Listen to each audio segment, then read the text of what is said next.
Ludin Ambodai selaku narasumber. Yang kami hormati, para pejabat administrator lingkup Kanwil Ditjen Perbendaharaan Provinsi Sulawesi Tengah. Dan yang kami hormati, para pejabat pengawas, fungsional, dan pegawai lingkup Kanwil Ditjen Perbendaharaan Provinsi Sulawesi Tengah. Untuk menambah semangat kita pada siang hari ini, izinkan saya mengawali kegiatan ini dengan sebuah pantun. Bunga mawar tumbuh di taman. Harumnya semerbak sepanjang hari. Jaga hati, jaga pikiran, agar jiwa tetap seimbang dan damai. Assalamualaikum warahmatullahi wabarakatuh. Salam sejahtera bagi kita semua. Shalom, Om Swastiastu, Namo Buddhaya, salam kebajikan. Kami ucapkan selamat siang dan selamat datang dalam acara Treasury Wellbeing Program dengan tema Stress Free Work Happy, Program Wellbeing untuk Burnout. Puji syukur kita panjatkan kepada Tuhan Yang Maha Esa atas berkat dan rahmatnya kita semua dapat berkumpul pada acara hari ini dalam keadaan sehat walafiat. Berbahagia sekali saya Ardi yang akan memandu jalannya kegiatan pada acara hari ini. Hadirin yang berbahagia, selanjutnya demi kelancaran acara pada hari ini, marilah kita mengawali kegiatan dengan berdoa bersama. Berdoa menurut agama dan kepercayaan masing-masing, disilakan.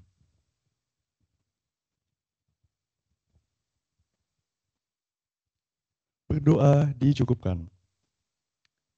Mengawali kegiatan pada siang hari ini, marilah kita menyanyikan Mars Kementerian Keuangan dilanjutkan dengan Mars Ditjen Perbendaharaan. Hadirin dimohon untuk berdiri.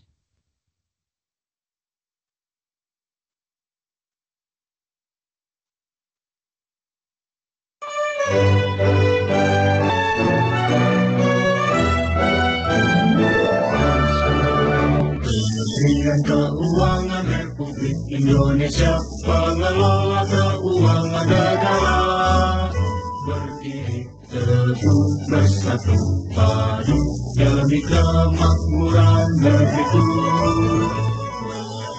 Berbakti pada Ibu Pertiwi, bekerja dengan sepenuh hati, menjunjung nilai Pancasila, negara integritas, profesionalisme tertanam dalam jiwa kita, sinergi dalam melayani rakyat untuk capai kesempurnaan. Kementerian Keuangan Republik Indonesia, pengelola keuangan negara, kita satu dan terpercaya, bergerak bersama wujudkan Indonesia Jaya.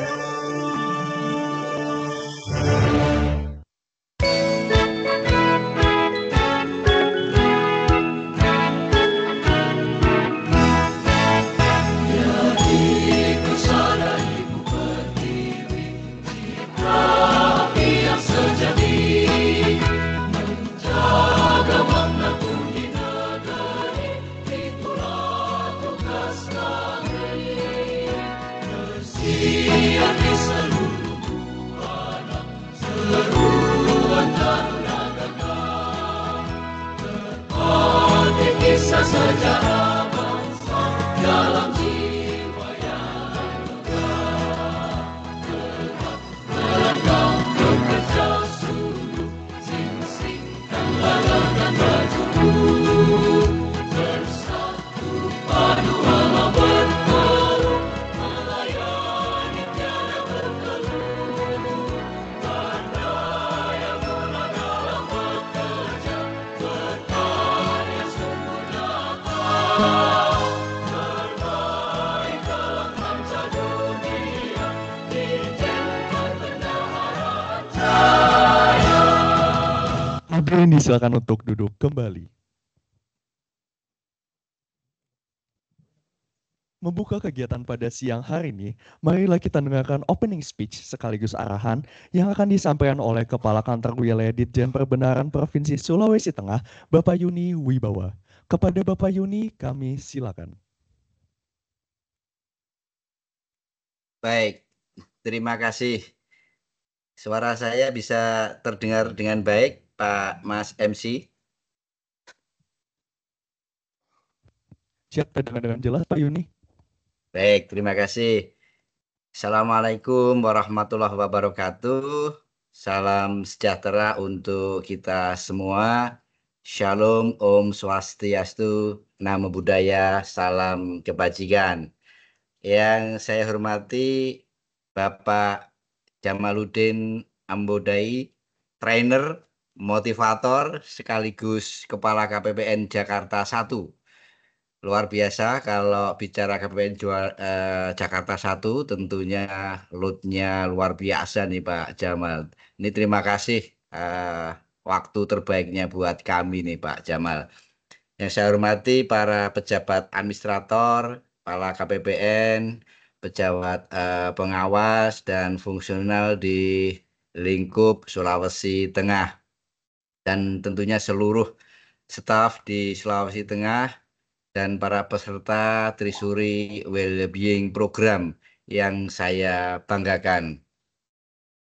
Mari pertama-tama kita senantiasa memanjatkan puji syukur kehadirat Tuhan Yang Maha Kuasa atas limpahan rahmat dan karunia-Nya sehingga kita dapat bertemu secara daring di acara yang sangat bermanfaat ini dengan tema yang relevan bagi kita semua, yaitu stress free ya, work happy ya, program well-being untuk burnout. Nah, Bapak Ibu sekalian yang saya hormati, kita ketahui ya, burnout adalah tantangan besar yang perlu kita hadapi banyak pekerja ya, termasuk di lingkungan kita Direktorat Jenderal Perbendaharaan. Berdasarkan survei yang dilakukan oleh bagian SDM Sedijen kita, tercatat sebanyak 85,3% pegawai mengalami burnout rendah. Ada 12,7% pegawai mengalami burnout sedang dan 2% pegawai mengalami burnout tinggi.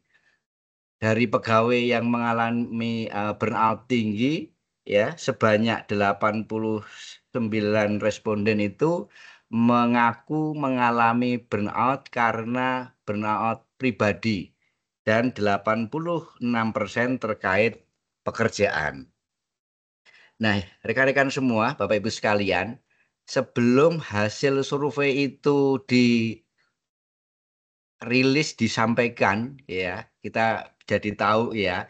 Tetapi sebelum itu muncul, saya selaku pimpinan di Sulawesi Tengah menanyakan ke Pak Isham ya, Pak Isham selaku Kasubag Kepegawaian di Kanwil kita di Sulawesi Tengah, hasilnya seperti apa ya? Kita bisa lihat enggak?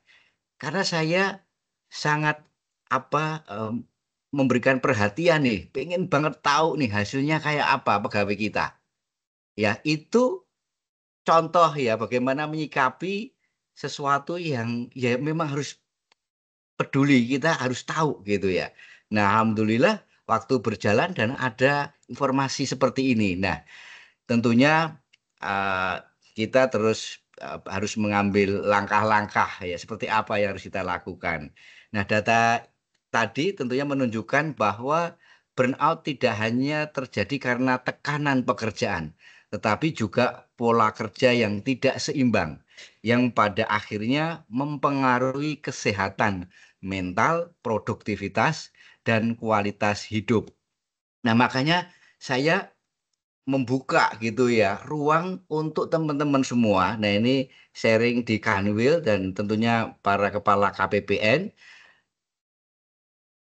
beri waktu untuk teman-teman ya mengelola waktu ya, kita semua pada akhirnya ya kerja kita jalankan, tetapi bagaimana menjaga keseimbangan ya dari sisi kegiatan-kegiatan pendukung ya untuk menjaga keseimbangan kesehatan. Nah, tetapi kesehatan itu tidak hanya fisik, tetapi tadi pikiran, ya, mental kita. Nah, itu juga bisa diseimbangkan ketika ada kegiatan bintal dan sebagainya. Bagaimana kita hidup bersosial di lingkungan kerja kita. Kita juga bagian dari rumah tangga kita masing-masing, ya. Nah, ini tentunya kompleksitas, ya, kita di dalam menjalani kehidupan ini, tetapi bagaimana kita mengelola semuanya itu menjadi indah gitulah. Nah, dalam konteks kita sebagai pelaksana tugas perbendaharaan negara, risiko burnout itu menjadi lebih nyata karena tuntutan pekerjaan yang sangat dinamis dan seringkali membutuhkan kesiapan setiap saat. Oleh karena itu, Trisuri Wellbeing Program yang kita selenggarakan hari ini adalah langkah strategis untuk meningkatkan kesadaran dan membangun kemampuan kita mengelola stres secara efektif. Saya sangat mengapresiasi, ya, Pak Yosi, inisiatif KPPN Poso yang telah menggelar acara ini dan mengundang seluruh jajaran Direktorat Jenderal Perbendaharaan di Sulawesi Tengah. Hal ini menunjukkan komitmen kita bersama untuk menciptakan lingkungan kerja yang sehat, kolaboratif, dan mendukung kesejahteraan seluruh pegawai. Saya juga mengucapkan banyak terima kasih ini kepada Pak Jamaluddin Ambudai yang di tengah kesibukan beliau mengawal langkah-langkah akhir tahun di KPPN Jakarta 1, ini berkenan menjadi narasumber pada acara saat ini. Pengalaman dan motivasi yang beliau miliki yang nanti akan dibagikan tentunya akan memberikan wawasan baru dan energi positif bagi kita semua. Nah, Ibu Bapak sekalian, rekan-rekan semua yang saya banggakan, saya mengajak kita semua untuk mengikuti acara ini dengan semangat dan antusias. Semoga program ini tidak hanya menjadi sarana untuk belajar, tetapi juga momentum untuk mari meningkatkan sinergi dan mempererat kebersamaan kita semua. Mari kita jadikan kesejahteraan, ya, sebagai fondasi utama dalam menjalankan tugas sehingga kita dapat melayani masyarakat dengan optimal dan penuh semangat. Nah, Bapak Ibu sekalian, sebelum saya tutup, tentunya kita mempunyai kontribusi yang luar biasa untuk Republik ini. Saya mengingatkan juga mengawali segala sesuatu gitu, kita luruskan niat, ya. Ketika bangun tidur, ya, kita udah mulai mengelola pikiran kita, ya, bagaimana kesehatan fisik kita, bagaimana kesiapan kita menjelang perputaran waktu gitu, ya. Awali, ya, kalau yang beragama Islam bismillah, ya, doa sebelum berangkat ke kantor, niatkan bahwa itu adalah suatu ibadah. Nah, sebagai contoh saat ini Pak Jamaluddin tentunya akan memberikan ilmunya kepada kita semua. Kita meyakini bahwa apa yang akan dikasihkan Pak Jamal ini sebuah ilmu, bagi Pak Jamaluddin sendiri ini juga merupakan amal yang luar biasa, amal jariah. Ketika kita mengikuti saat ini di tengah-tengah juga kesibukan, di tengah teman-teman harus mengelola, oh ini harus jawab keluarga, ini harus menyelesaikan pekerjaan. Nah, itu memang akan memacu stres atau, ya, fitrahnya kita capek, tetapi kita ikuti dengan rasa penuh syukur. Jadi segala sesuatunya insya Allah akan jadi indah, kira-kira gitu, ya. Nah, akhir kata saya mengucapkan selamat mengikuti acara ini. Semoga apa yang kita pelajari hari ini, ya, membawa manfaat yang besar bagi diri kita sendiri, bagi organisasi, tentunya juga bagi keluarga kita. Kenapa? Selalu ada irisan dengan keluarga, ya. Kita meninggalkan waktu bekerja untuk keluarga sebenarnya, terus bagaimana doa keluarga untuk kita, ya. Nah, ini tambahan dikit. Jadi keluarga juga ya harus dikelola dengan sangat baik gitu, ya. Teman-teman apalagi yang sudah berkeluarga, punya tanggungan anak, mungkin putra-putrinya ada satu, ada dua, ada yang lebih. Nah, ini kan seru gitu, ya. Tetapi kita pastikan bahwa suasana itu selalu positif, ya, memberikan energi positif. Kalau saya ada rasa nggak nyaman kepada istri atau anak-anak, mungkin ada selisih pendapat, itu jangan didiamkan, selesaikan baik-baik. Permasalahan jangan dibawa ke kantor, urusan kantor juga jangan dibawa ke keluarga. Dibawa tentunya boleh, tetapi jangan memperkeruh menjadi permasalahan, tetapi justru ini menghimpun kekuatan ya, karena anak-anak kita juga perlu tahu bahwa bapaknya itu kerja untuk anak-anak gitu ya. Jadi ini bagian dari lingkungan kita. Demikian ya, semangat dari saya ini, terima kasih. Saya akhiri ya. Assalamualaikum warahmatullahi wabarakatuh.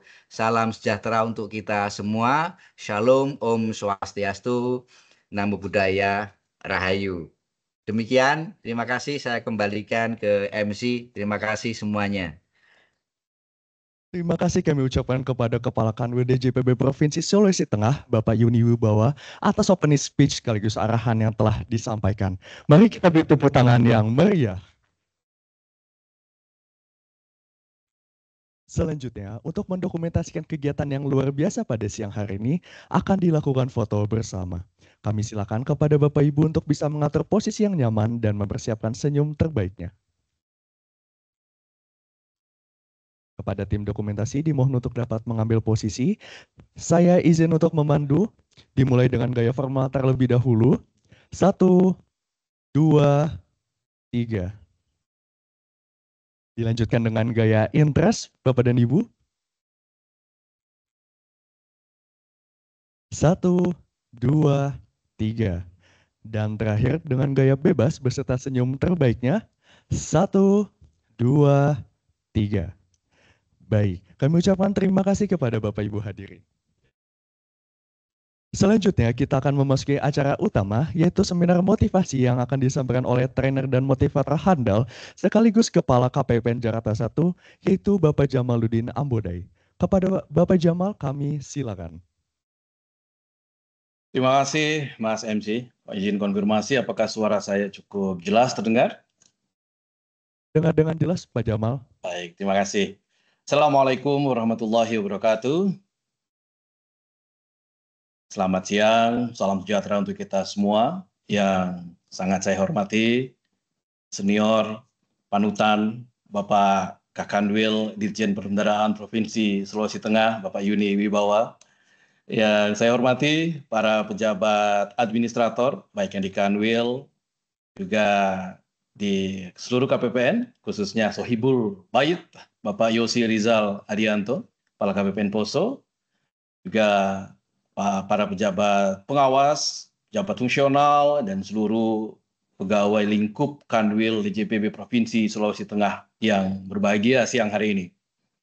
Kita panjatkan puji syukur kehadirat Allah Subhanahu wa Ta'ala, Tuhan yang Maha Pengasih dan Maha Penyayang, karena tentu hanya atas izinnya, hanya atas rahmatnya, maka siang hari yang penuh barokah ini, di hari Jumat ini kita bisa bersilaturahim, dan jarak ternyata tidak lagi jadi masalah, ruang tidak lagi jadi masalah. Jakarta dan Sulawesi Tengah betul-betul hanya dibatasi jarak sekitar 3-40 cm di hadapan saya. Gitu. Inilah membuktikan bahwa kita perlu menaikkan kesyukuran karena begitu banyak kemudahan yang kita bisa lakukan, kita dapatkan di era saat ini.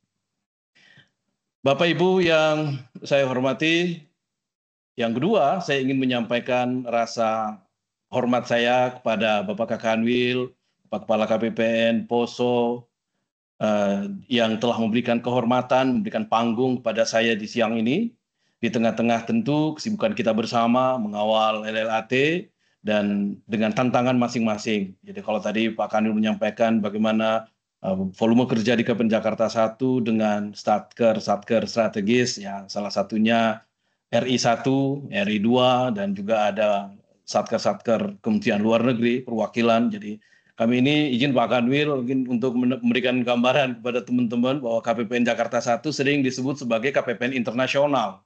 Karena satkernya di seluruh dunia. Ada 131 satker perwakilan yang menjadi mitra KAD. Tapi tentu itu adalah bagian tersendiri, dan saat ini adalah bagian untuk kita saling berbagi.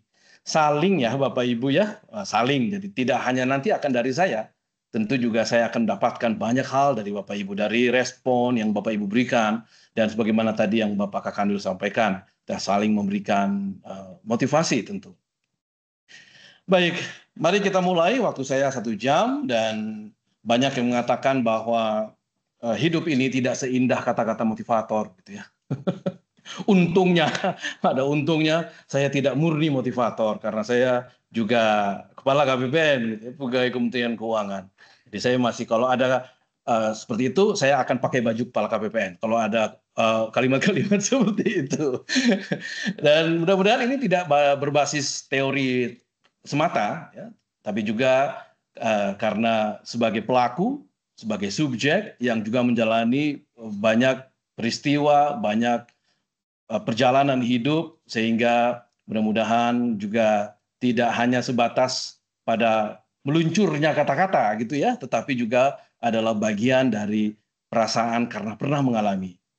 Ya, jadi kalau teman-teman di KPPN Poso merasa terpencil, bagaimana pula dengan saya yang pernah di KPPN Merauke? Nah, ini saya jadi percaya diri Pak Kanwil kalau ngomong begini karena saya pernah mengalaminya gitu. Kalau teman-teman, wah, Jakarta 1, ya jangan lihat sekarang, ya lihat yang dulu-dulu dong. Saya pernah di Kupang, pernah di Merauke. Anak saya tiga-tiganya itu kena malaria di KPPN Merauke. Dan Merauke itu malaria itu Bapak Ibu adalah penyakit yang tidak bisa hilang seumur hidup. Itu menurut dokter begitu. Dia hanya akan turun, tapi dia bisa timbul ketika ada pemicunya.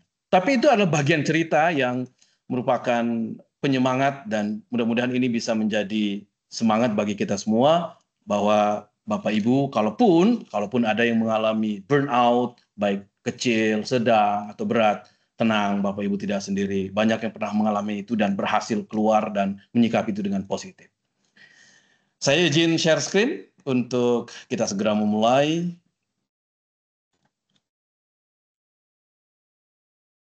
Mohon maaf, saya siapkan dahulu.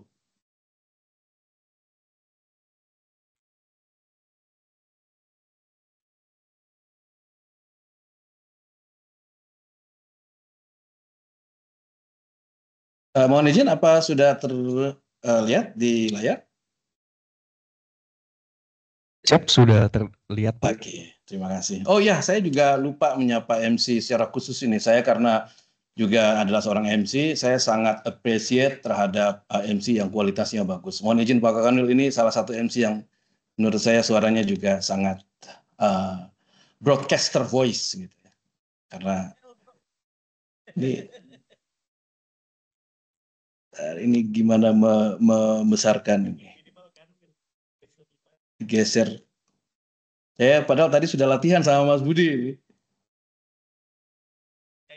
Ini gimana menggeser untuk bisa full screen sebelah bawah kok nggak mau. Oke, baik. Mari kita mulai. Mungkin tidak selalu sama persis judul materinya, tapi ini sejalan dengan apa yang disiapkan oleh teman-teman di KPPN Poso.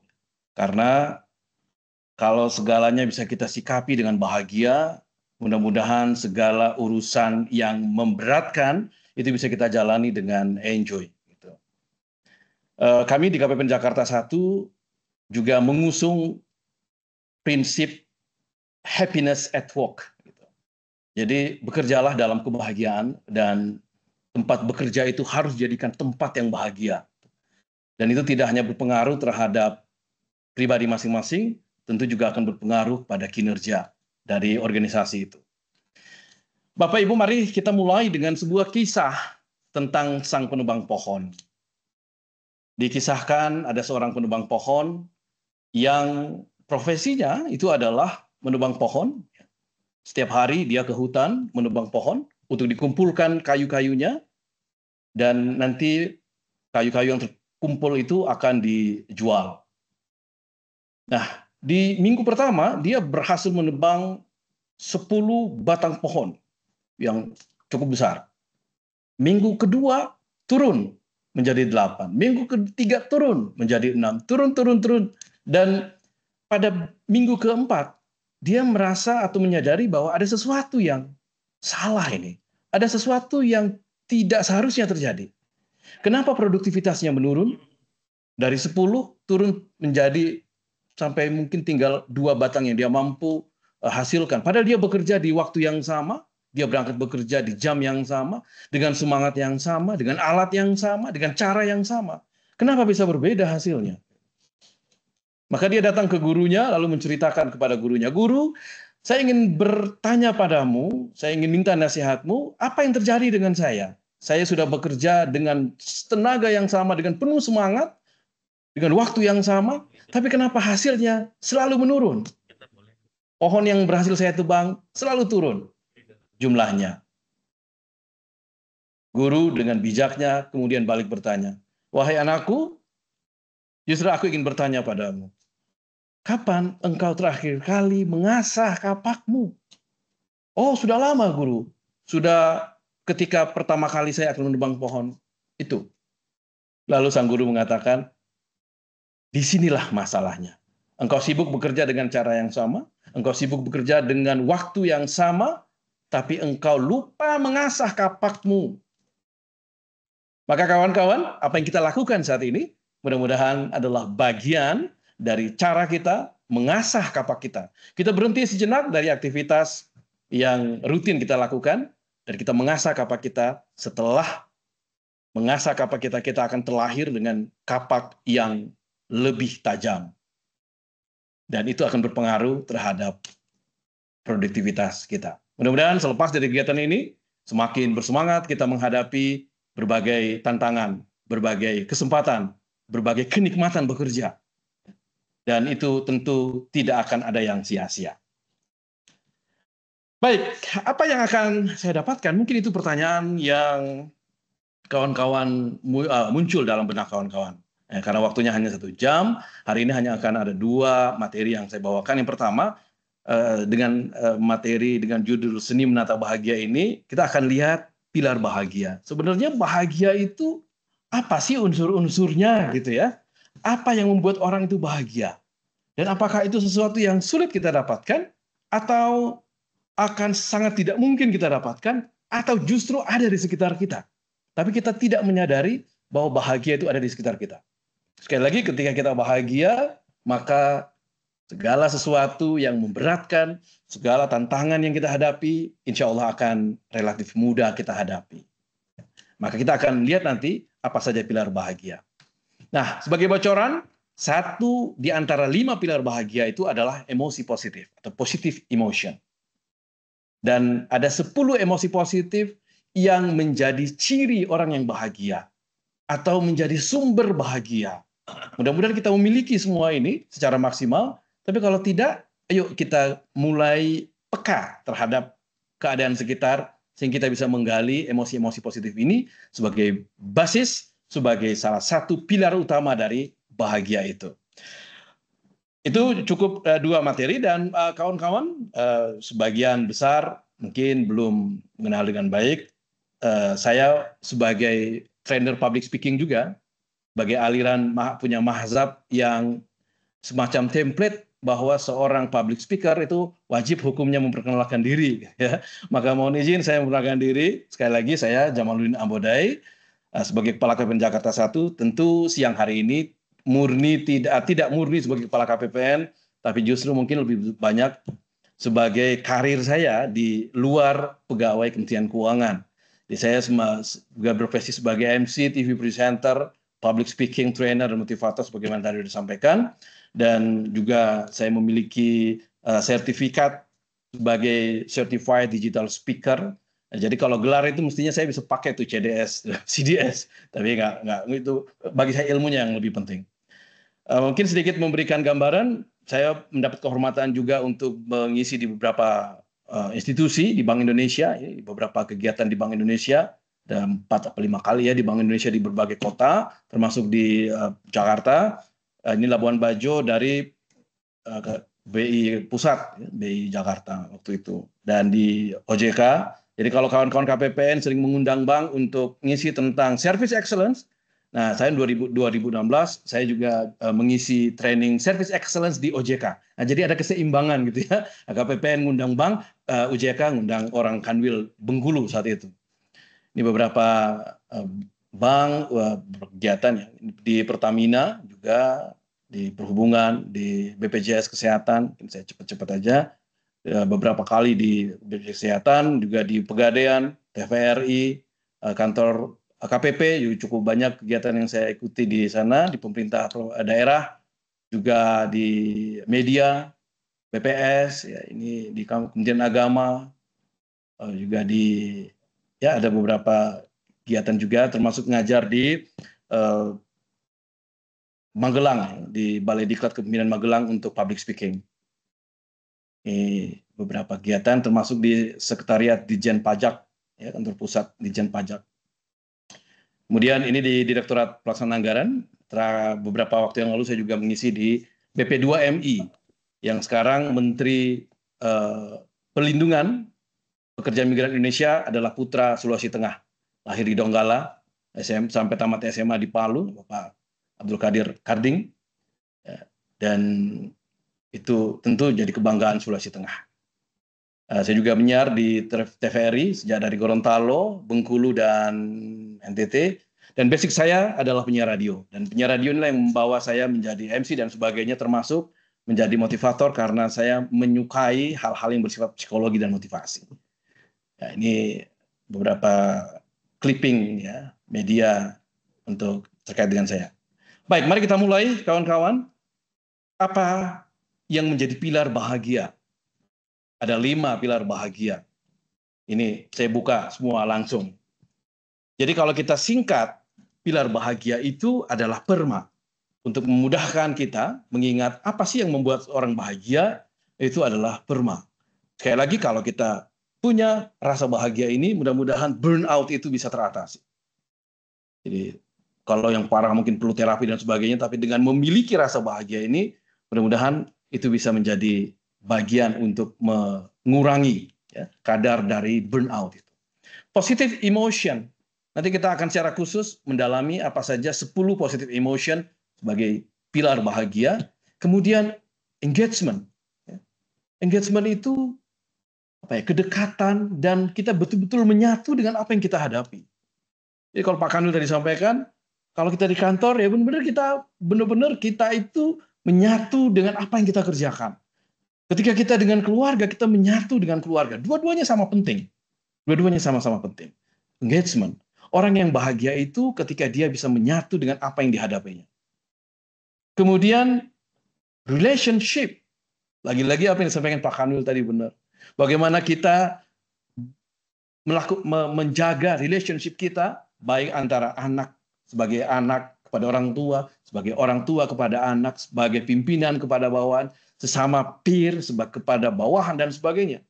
Bayangkan kalau kita menjadi orang yang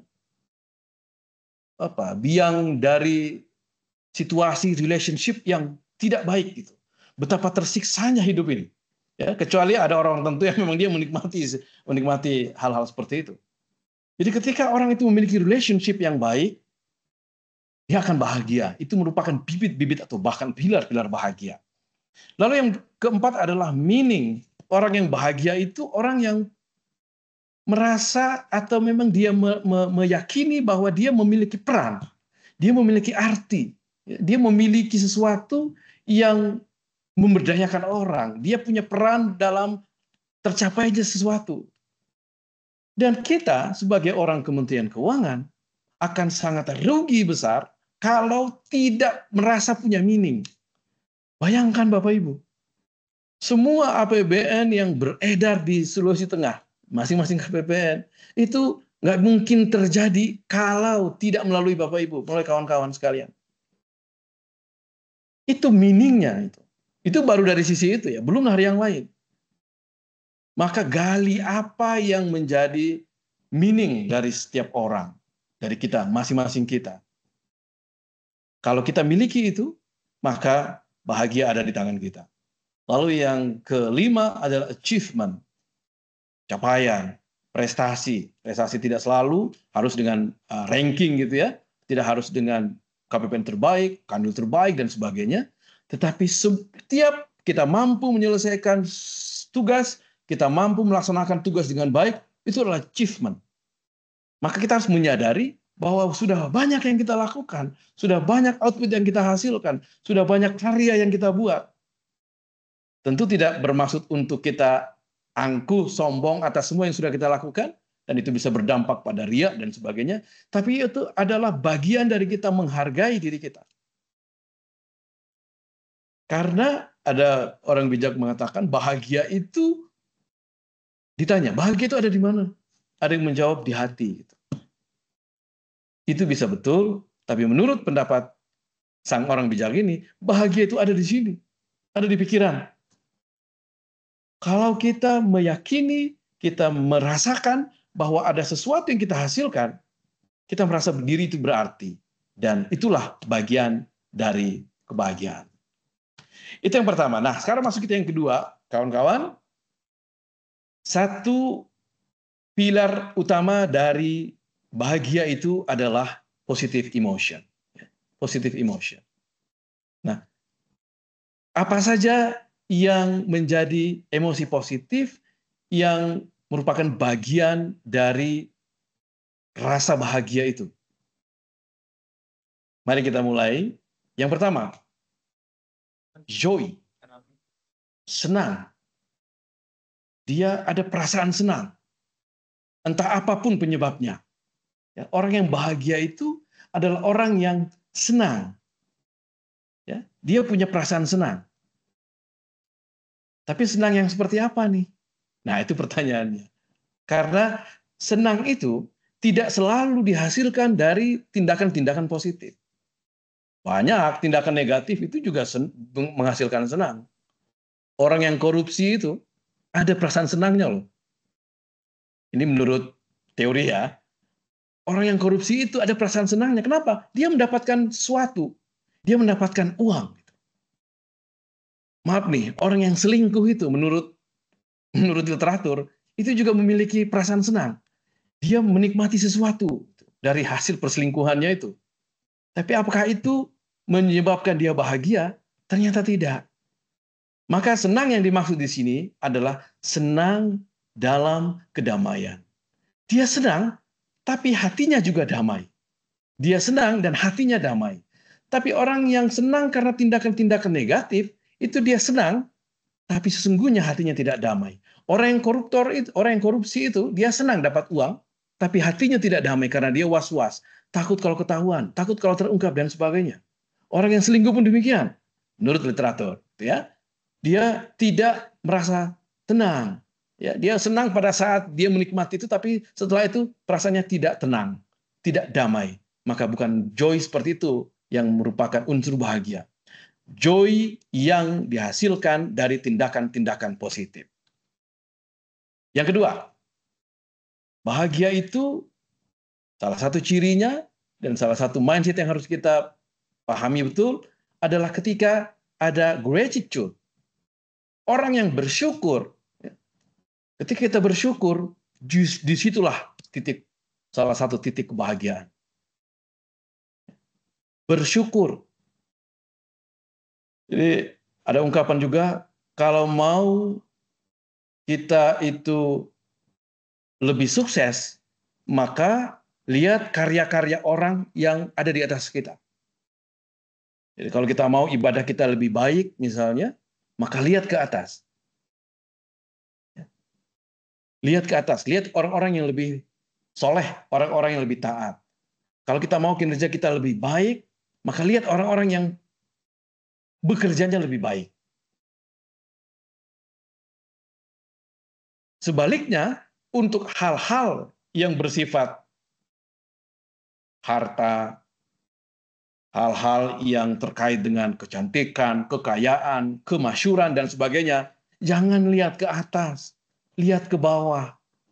Karena masih banyak orang yang kehidupannya jauh lebih susah dari kita.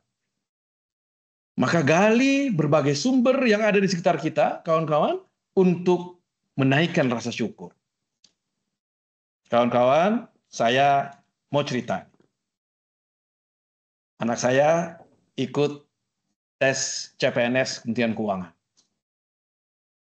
Dan sudah diumumkan hasilnya untuk masuk untuk tahap SKB. Dan anak saya ya belum rezekinya untuk masuk. Passing grade-nya terlampaui, tetapi secara perankingan dia nggak masuk dalam 57 formasi atau orang di formasi itu. Dan karena anak saya ikut, saya tahu berapa jumlah pendaftar di Kementerian Keuangan tahun ini penerimaan. 36.000. Dari 36.000 itu ada 6.000 yang tidak lulus seleksi administrasi. Dan bayangkan dari 30.000 yang lulus seleksi administrasi itu hanya 3.000 yang ikut tahap berikutnya. Untuk selanjutnya nanti pada titik akhir hanya akan ada 1.300 yang akan menjadi pegawai Kementerian Keuangan. Bapak Ibu bisa bayangkan, kawan-kawan bisa bayangkan, begitu persaingan untuk menjadi pegawai Kementerian Keuangan, begitu susahnya. Dan kita sudah ada di dalamnya. Ayo, kalau masih belum bersyukur juga, mau pakai momen seperti apa agar kita bisa bersyukur? Bahkan mohon izin dalam Islam, sebutkan kalau engkau bersyukur, maka kata Allah nih, aku tambah nikmat untukmu. Tapi kalau engkau tidak bersyukur, engkau kufur, ingatlah azabku sangat pedih. Jangan sampai kalau kita tidak bersyukur atas apa yang sudah kita miliki saat ini, atas semua yang kita hadapi saat ini, justru bukan syukur atau kenikmatan yang akan ditambah, malah kenikmatan itu akan diambil oleh Allah. Maka yuk, mari kita sering-sering bersyukur. Nah, beberapa hal terkait syukur ini, kita seringkali melihat masalah itu lebih besar dari apa yang rahmat yang kita dapatkan. Ini yang membuat kita tidak bersyukur. Maka kalimat pembaliknya adalah, kalau kita mau bersyukur, maka kita harus mampu melihat rahmat yang kita terima itu lebih besar dari masalah yang kita hadapi. Bolehlah kita merasa kenapa terpencil, kita merasa menghadapi tekanan dan sebagainya. Kalau kita mau jeli melihat, sesungguhnya di sekitar kita jauh lebih banyak kenikmatan yang bisa kita jadikan sumber-sumber kesyukuran. Ini nggak usah jauh-jauh nih. Kalau ada di antara kita yang pagi-pagi ketika bangun tiba-tiba nggak bisa buka mata gitu, apakah itu bukan masalah? Ya. Maka ketika bangun pagi kita masih bisa membuka mata, kita masih bisa menggerakkan anggota tubuh kita. Apakah itu bukan rahmat yang sangat besar dari Tuhan? Dibandingkan dengan masalah yang barangkali memang ada di hadapan kita. Jadi kalau mau bersyukur, kita harus mampu melihat rahmat yang kita miliki saat ini jauh lebih besar dari masalah yang kita hadapi. Yang kedua, kita harus mampu melihat yang kecil. Seringkali kita hanya bisa merasakan bersyukur, kita merasa bersyukur ketika kita mendapatkan sesuatu yang besar. Jadi kalau ukuran syukur itu adalah SK mutasi ke home base, ya itu sesuatu yang besar. Yang itu sedang dalam proses, ya sedang dalam proses. Yang sedang menantikan itu sabar. Ya. Tapi kita harus mampu melihat yang kecil. Ya. Tadi ya kita bisa buka mata aja setiap pagi, itu sudah luar biasa. Tapi apakah kita, jujur, apakah kita selalu, ya Allah terima kasih ya Allah, ya Tuhan terima kasih. Hari ini hamba masih mampu melihat. Ya, ini pelajaran juga buat saya. Mungkin tidak selalu saya lakukan itu. Kita bisa sehat, anak istri juga sehat, keluarga sehat, teman-teman juga bisa menerima kita dengan baik. Pimpinan, rekan kerja bisa menerima dengan baik. Kita didukung oleh bawahan yang juga luar biasa. Dan yang ketiga, hati-hati dengan jebakan sense of entitlement. Apa itu? Kita seringkali tidak bersyukur untuk sesuatu yang kita merasa sudah sepantasnya Sudah seharusnya, sudah hak kita untuk mendapatkan itu. Oke. Karena tadi saya komunikasi dengan MC, boleh deh saya dialog sama MC ya. MC-nya Mas siapa ya MC-nya? Pak, atas nama Ardi, Pak. Ardi, Mas Ardi. Oke. Sekarang saya mau nanya Mas Ardi. Mas Ardi kan kita setiap bulan ya, setiap awal bulan tuh terima gaji dan tunjangan ya. Tunjangan kinerja. Pertanyaannya gini, Mas Ardi, ini seandainya ya, seandainya, Mas. Ya, jangan ditagih ya, ini seandainya. Seandainya Mas Ardi saat ini juga saya kasih uang 1 juta. Ya, saya kasih uang. Mas Ardi, saya transfer ya 1 juta. Saya transfer 1 juta. Nah, rasa syukur Mas Ardi itu, kalau diukur dari angka 1 sampai 10, kira-kira ada di angka berapa, Mas? Siap di angka 10, Pak. Angka 10. Wah, keren. Ya, kita dengar bersama ya, 10 ya. Oke, pertanyaan kedua. Mas Ardi, setiap tanggal 1, ketika Mas Ardi terima gaji dan tunjangan, lalu diukur rasa syukurnya, setiap tanggal 1 loh ya, setiap begitu masuk rekening, atau bahkan kadang-kadang nggak berasa, mungkin tanggal 2 baru tahu, atau dan seterusnya ya, awal-awal bulan terima gaji dan tunjangan, coba jujur, berapa perasaan syukurnya, 1 sampai 10, berapa? Tetap 10, Pak. Tetap 10. Serius. Benar disadari bahwa benar-benar segitu yang dirasakan? Wah, terima kasih ya Tuhan, saya dapat gaji udah masuk gitu. Apakah seperti itu, Mas Ardi? Siap, Pak. Selalu Karena ada perasaan seperti itu? Bagi saya pribadi, Pak, setiap rezeki yang masuk ke saya itu harus saya syukuri, Pak. Karena itu memang sudah yang diberikan kepada saya. Baik, terima kasih. Oke. Itu sikap yang benar, sikap yang betul. Nah, kalau Mas Ardi mengukur kesyukuran Mas Ardi menjadi pegawai di KPN Poso ya? Di KPN Poso, 1 sampai 10 berapa angkanya, Mas?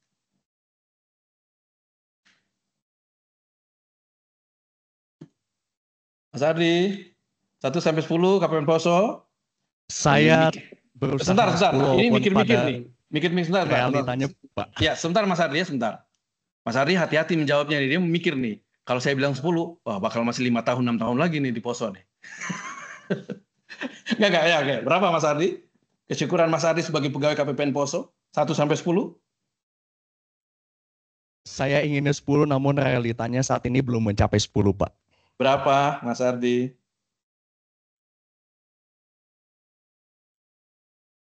Kalau saya sebut angka sekitar 7 sampai 8, Pak. 7 sampai 8. Oke, mari kita bahas. Bapak Ibu, ketika saya memberikan uang 1 juta, padahal itu ya jauh di bawah apa yang Mas Ardi terima setiap bulan. Itu Mas Ardi langsung karena kesyukurannya langsung menyebut saya di angka 10. Ini bukan terjadi di Mas Ardi aja, saya pun mengalami, Mas. Semuanya sama. Sebagian besar kita mengalami itu. Kita terjebak pada sense of entitlement. Kita terjebak pada kesyukuran yang baru kita lakukan, atau kita tidak melakukan kesyukuran atas segala sesuatu yang kita anggap itu sudah hak kita.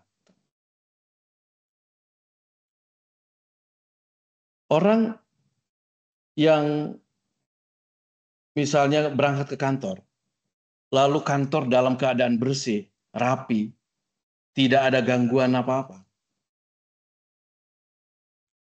Rasa kesyukurannya biasa saja. Kenapa? Karena memang sudah hak dia untuk mendapatkan itu. Padahal sesungguhnya di balik situasi apapun yang kita hadapi, tentu ada proses yang terjadi. Ada pihak-pihak yang menciptakan itu. Ada pihak-pihak yang memastikan bahwa semua itu bisa berjalan dengan baik. Dan disitulah sebenarnya harusnya kita bersyukur untuk segala hal. Tapi seringkali kita tidak melakukan itu. Maka kalau rumus bahagia itu adalah gratitude, maka peka terhadap segala sesuatu yang bisa menjadi rasa kesyukuran. Ya. Ini pelajaran bagi saya. Pelajaran bagi saya. Bahwa seringkali dalam keadaan, ya kawan-kawan juga bisa membayangkan ya, dengan keadaan di Jakarta, berangkat saja sudah macet dan sebagainya, dengan tekanan pekerjaan dan sebagainya. Begitu itu terjadi, maka yang saya lakukan adalah saya langsung menggali berbagai sumber kesyukuran.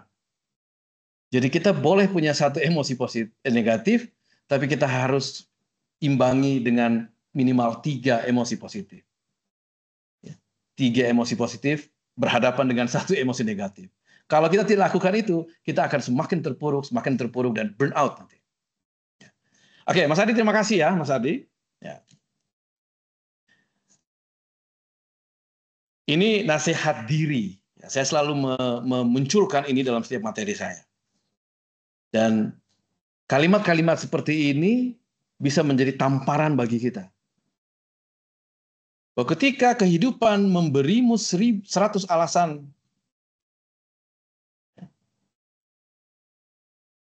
tunjukkan bahwa kamu punya 1000 alasan untuk bahagia.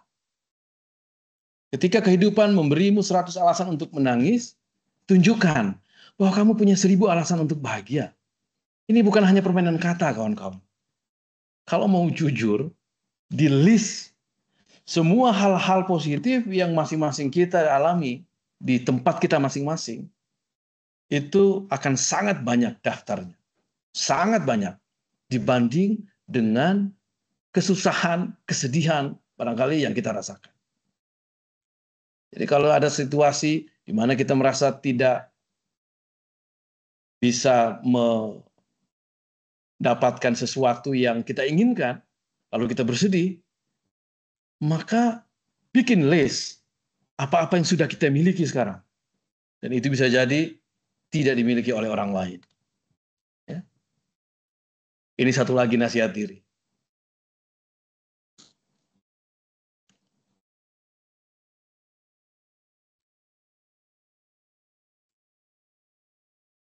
Terkadang kita lupa atau bahkan tidak menyadari bahwa hidup yang tengah kita keluhkan ini adalah hidup yang orang lain perjuangkan. Seandainya hak kita sebagai pegawai Kementerian Keuangan ini boleh dijual kepada orang lain, saya meyakini jutaan orang akan ngantri untuk membeli. Mudah-mudahan tamparan-tamparan dalam bentuk kalimat ini bisa menjadi penyemangat bagi kita. Kalaupun harus sambat-sambat ya nggak apa-apa. Saya sering bilang di KPP kalau morning briefing, silakan kalau ada yang mau sambat-sambat nggak apa-apa, asal selesai pekerjaannya gitu, asal pekerjaan tetap diselesaikan. Tapi kalau misalnya kita menyadari ini, kita bisa mengontrol untuk tidak selalu mengeluh. Karena apa yang kita keluhkan bisa jadi itu adalah apa yang sedang dicita-citakan oleh banyak orang. Yang ketiga, kawan-kawan, adalah serenity. Ya, serenity. Serenity itu adalah kedamaian. Kedamaian, kita merasa damai, tadi kita merasa tenang, dan itu salah satu ciri dari bahagia, positive emotion. Kawan-kawan, dalam kehidupan kita ini, ada 3 prinsip terkait dengan kedamaian ini yang harus kita cermati, kita lakukan, praktikan, ya, praktikan. Pertama, ada hal-hal yang harus kita terima dan kita lepaskan. Kalau menerima sesuatu yang baik, itu sesuatu yang siapapun bisa melakukan itu. Tetapi ketika kita mendapatkan sesuatu yang tidak sesuai ekspektasi kita, yang perlu kita lakukan adalah terima. Jangan dilawan. Jangan dipertanyakan. Terima bahwa ini adalah hal terbaik yang Tuhan berikan untukku. Karena pikiran kita ini sangat terbatas, kawan-kawan. Pikiran kita ini sangat-sangat terbatas dibanding dengan maha dahsyatnya sang sutradara kehidupan kita. Tuhan yang maha kuasa. Maka apapun yang terjadi pada diri kita hari ini, terima. Dan segala kegundahan yang muncul sebagai akibat dari apa yang kita anggap tidak seideal yang kita bayangkan, lepaskan. Jadi keseimbangan hidup kita. terima, berdamai dengan diri, lepaskan. Maka ada ungkapan mengatakan, kenapa banyak orang yang bisa menang debat, tapi dia tidak bisa berdamai dengan dirinya? Karena orang yang berdebat itu, banyak orang yang bisa menang debat karena dia bertempur, dia melawan pikiran orang lain. Sementara banyak orang yang tidak bisa berdamai dengan dirinya karena dia bertempur dengan pikirannya sendiri. Kuncinya adalah terima. Terima. Ya. Dan lepaskan segala hal yang memberatkan. Tidak perlu dibawa-bawa. Tidak perlu di hal-hal yang sudah lewat misalnya, tidak perlu disesali. Lepaskan. Berikutnya, dalam hidup ini, dalam kenyataan apa yang kita hadapi sehari-hari, ada yang perlu kita pikirkan dan ada yang perlu kita abaikan. Apa yang perlu kita pikirkan? Segala sesuatu yang bisa kita kontrol. Segala sesuatu yang kita punya akses, kita punya kendali terhadap itu. Maka segala sesuatu yang kita tidak punya kontrol, kita tidak punya kendali, tidak perlu dipikirkan. Mas Ardi lagi nih, kalau pegang mic ya. Mas Ardi, sudah berapa lama di KPPN Poso, Mas Ardi? Secara resminya baru 5 minggu, Pak, karena setelah Waduh, tugas masih belajar. baru Tapi ya. sebelumnya sudah 2 tahun di sini, Pak. Oh gitu, oke. Tentu punya harapan ya untuk bisa mutasi nanti ke home base ya. Ini yang umum diinginkan oleh banyak pegawai. Tentu punya itu ya, punya harapan itu ya Mas Ardi ya. Siap, Pak. Oke.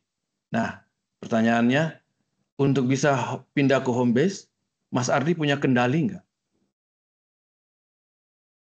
Tidak sepenuhnya, Pak. Saya hanya bisa mengusahakan saja, namun kendali tidak sepenuhnya ada di saya, Pak. Oke. Maka apa-apa yang bisa Mas Ardi lakukan, lakukan. Apa-apa yang tidak bisa dilakukan, tidak perlu dipikirkan. Itu contohnya gitu ya. Abaikan. Tidak perlu dipikirkan. Segala sesuatu yang di luar kontrol dari kita, abaikan. Segala sesuatu yang bisa kita kendalikan, pikirkan, lakukan. Tapi segala sesuatu yang tidak perlu kita pikirkan, tidak perlu kita atau di luar kendali kita, abaikan. Banyak orang yang tidak bisa damai hidupnya karena dia terjebak pada memikirkan sesuatu yang memang dia sendiri tidak punya kendali atas itu. Ya. Yang ketiga, lakukan, serahkan. Apa-apa yang bisa kita lakukan, lakukan.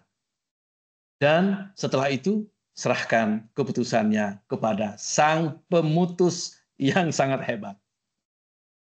Segala sesuatu yang kita ikhtiarkan, dan itu positif, lakukan dengan semaksimal mungkin. Kita tidak perlu pikirkan dampaknya seperti apa. Tidak perlu pikirkan, ini berefek apa ke saya, kebaikan-kebaikan apa yang akan saya dapatkan. Lakukan saja. Lakukan saja. Dan tidak perlu memikirkan tahap-tahap berikutnya. Yang lagi-lagi, contoh tadi, yang di luar kendali kita.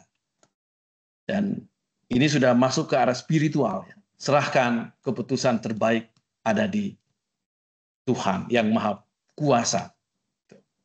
Jadi silakan kita punya angan-angan, kita punya harapan, kita lakukan hal terbaik, dan kita punya keinginan-keinginan, pastikan serahkan dan serahkan kepada yang Maha Pemutus bahwa ya Allah, saya sudah melakukan segala sesuatu yang menurut saya adalah yang terbaik, dan keputusan atas apa yang sudah saya lakukan, saya serahkan kepadamu. Itu 3 hal yang bisa membuat kita jauh lebih damai. Kalau tidak, ya seperti itu. Kalau kita kebalikan dari apa yang ada di sini, kemungkinan besar hati kita tidak akan damai. Yang keempat, yang membuat orang itu bahagia, interest. Ya, bukan interest ini ya, Indonesian Treasury. Interest, ketertarikan. Orang yang bahagia itu dia tertarik dengan sesuatu. Kebalikannya, orang yang tidak bahagia itu datar-datar banget gitu. Melihat sesuatu yang orang lain pada suka, misalnya dia walaupun masing-masing pasti punya ya, tapi orang-orang seperti itu biasanya dia seperti tidak punya hobi apa-apa gitu. Dia tidak punya sesuatu yang bisa menjadi sumber dia ketertarikan terhadap sesuatu. Termasuk di dalamnya adalah ketertarikan kepada orang, kepada teman baru, kepada lingkungan baru. Ya. Nah, terkait dengan itu, ini ada satu ungkapan dari Dale Carnegie mengatakan bahwa you can make more friends in 2 months by becoming interested in other people than you can in 2 years by trying to get other people interested in you. Kita bisa mendapatkan banyak teman ya, dalam 2 bulan dengan kita tertarik kepada orang dibanding dengan ya, kita 2 tahun, kita butuh lebih dari 2 tahun untuk mendapatkan teman dengan cara orang itu tertarik kepada kita. Kalau mau punya banyak teman, ya memang harus aktif untuk menyukai, untuk berinteraksi, dan interaksi-interaksi itulah yang menjadi salah satu sumber bahagia. Berikutnya yang kelima, hope. Nah, ini menarik. Orang yang bahagia itu orang yang selalu memiliki harapan. Ini jangan sampai dianggap kontradiksi dengan yang tadi ya, yang serenity, kedamaian. Hope itu dia selalu memberikan atau selalu memiliki bahwa saya punya harapan. Termasuk dalam konteks mutasi ke home base, selalu ada harapan itu. Tapi harapan itu benar-benar kemudian diserahkan keputusannya kepada para pengambil keputusan. Baik di dunia ini maupun Sang Pencipta kita. Dia tetap punya harapan. Ya, maksud dari poin ini adalah orang itu tidak akan punya rasa bahagia kalau dia tidak lagi memiliki sesuatu yang diharapkan dalam kehidupannya. Jadi terlepas dari benar-benar dia tidak punya harapan apa-apa lagi gitu. Beda dengan orang yang benar-benar tidak memikirkan dunia, tapi dia lebih ke akhirat misalnya ya. Ini agak sedikit berbeda konteks. Tapi dia memiliki harapan bahwa apa yang saya lakukan ini, saya sudah usahakan semaksimal mungkin, hasilnya insya Allah akan yang terbaik, dan Tuhan akan memberikan yang terbaik. Harapan. Dia punya harapan. Nah, mari kita lihat lagi detail dari harapan-harapan ini. Banyak di antara kita yang terjebak juga kawan-kawan, ya, terjebak dalam situasi bahwa kita meyakini Tuhan itu ada, tapi kita tidak meyakini bahwa Tuhan hadir dalam kehidupan kita. Ini harus kita luruskan, bahwa Tuhan itu betul-betul ada, dan Tuhan betul-betul hadir di tengah-tengah kita. Tuhan selalu ada. Tuhan itu sangat dekat dengan kita. Itu yang memunculkan harapan. Kemudian ya, yang kedua, berprasangka baik pada Tuhan. Jadi kalau kita tidak berprasangka baik pada Tuhan, Tuhan sendiri ngomong bahwa aku sebagaimana prasangka hambaku. Jadi kalau memang mau melakukan sesuatu, mengharapkan sesuatu, serahkan kepada Tuhan dan sangka baik bahwa Tuhan akan memberikan yang terbaik. Nih, kalimatnya juga begini nih. Lawan dari kebahagiaan itu bukan kesedihan, melainkan ketiadaan harapan. Jadi orang yang tiada harapan, maka bisa dipastikan hidupnya tidak bahagia. Dan saya yakin semua yang ada dalam forum ini pasti memiliki harapan-harapan baik, ya, harapan-harapan untuk lebih baik di masa depannya. Ini kalimat-kalimat yang menampar lagi bagi diri saya dan juga bagi kita semua.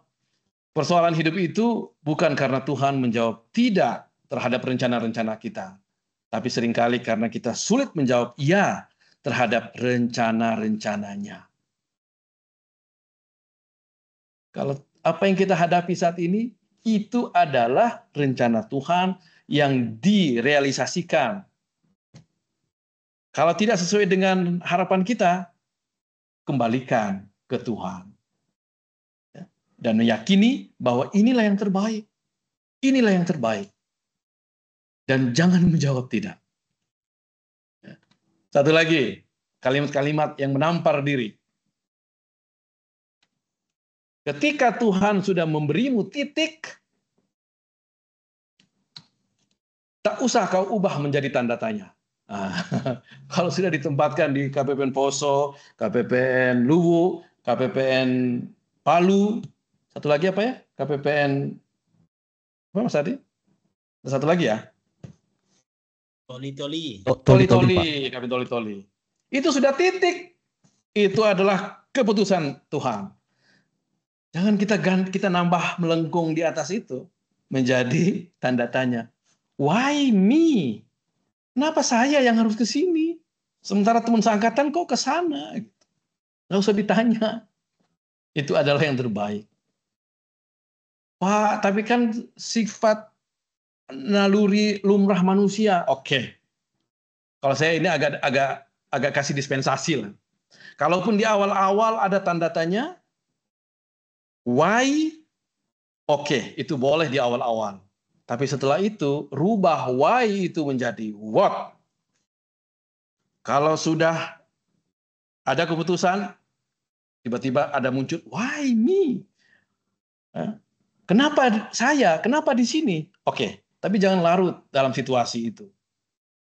Rubah menjadi what. Oke, apa yang harus saya lakukan? Apa yang harus saya tunjukkan? Apa yang harus saya tinggalkan ketika suatu saat saya harus pergi dari tempat ini? Masing-masing harus bisa menyiapkan legacy di setiap tempat penugasan.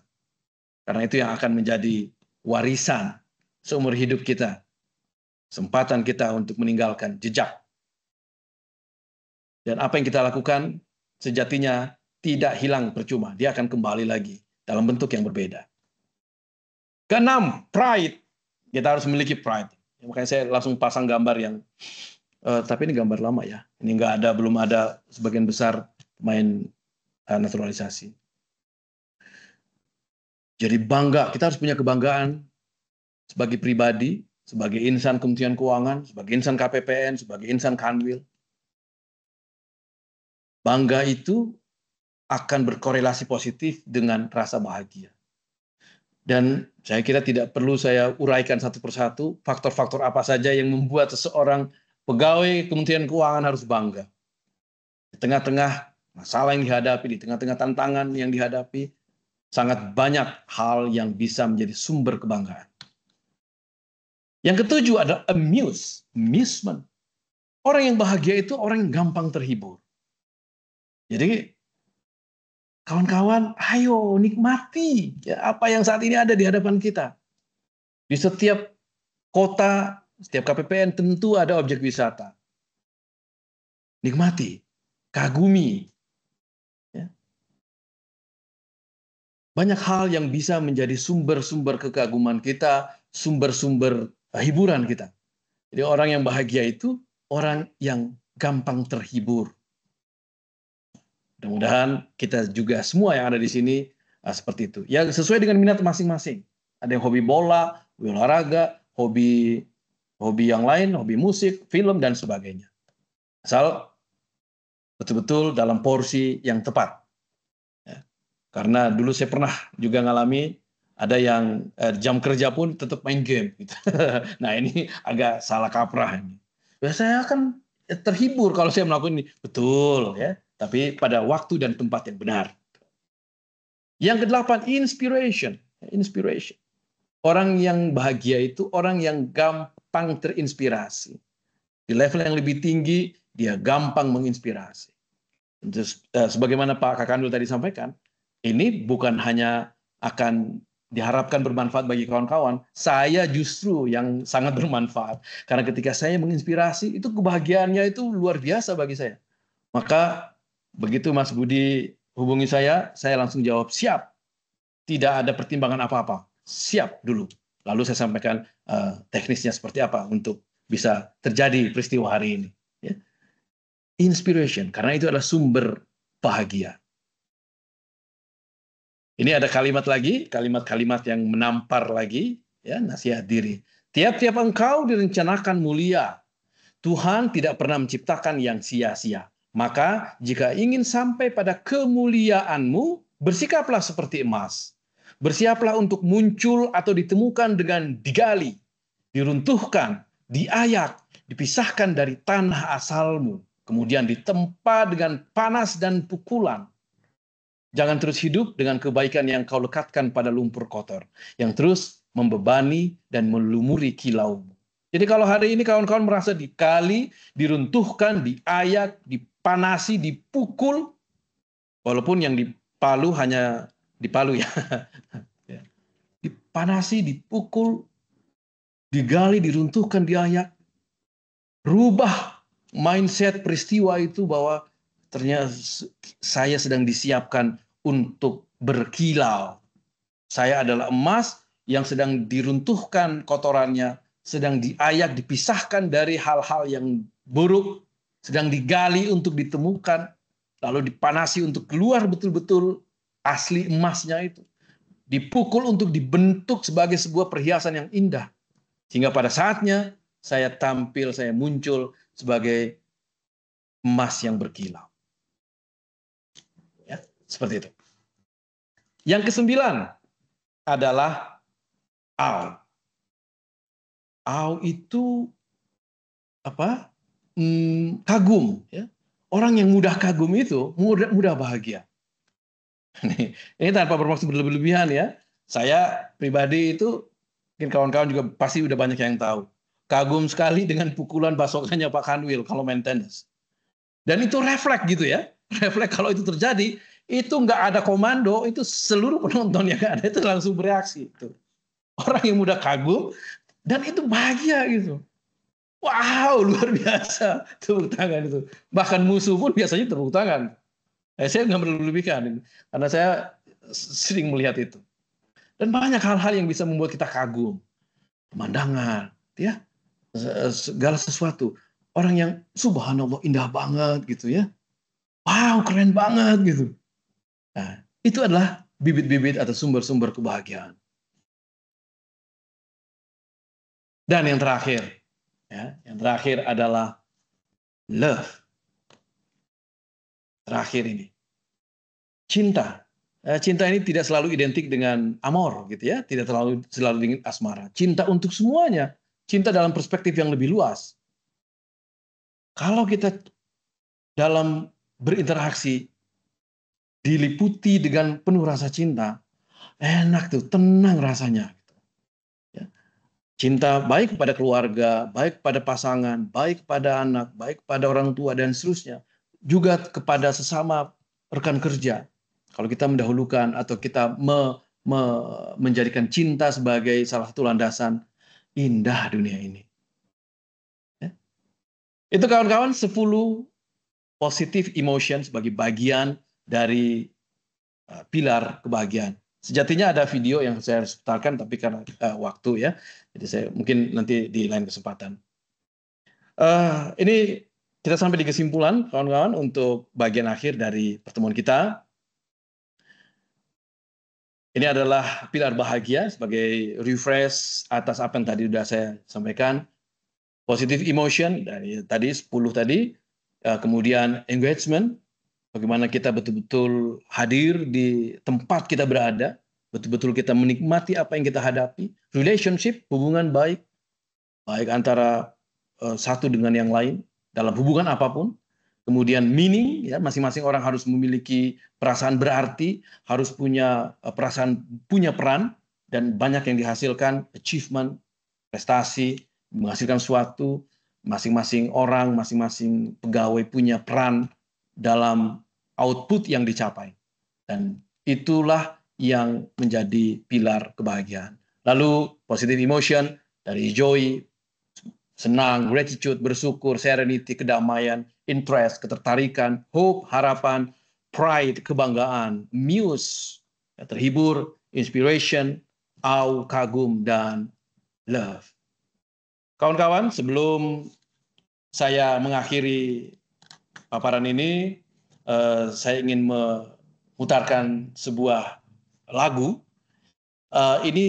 Lagu ini, jadi begitu saya terima WA dari Mas Budi, di radio itu tiba-tiba terputar lagu ini.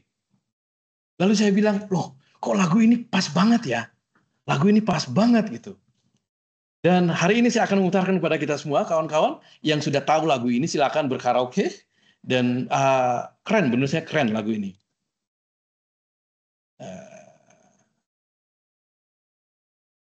Mana ya? Mas Bud kemana lagi nih? Mas Bud tadi udah muncul. Gimana caranya ya? Sebentar. Kita ulang. Kalau nggak ke screen aja ya. Screen.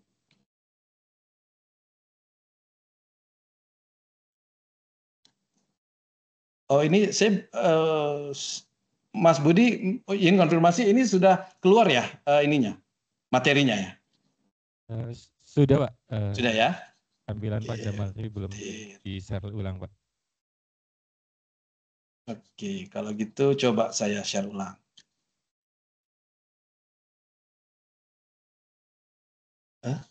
Ya, Kemana tampilan browser Chrome Pak. Oh, browser ya. Iya.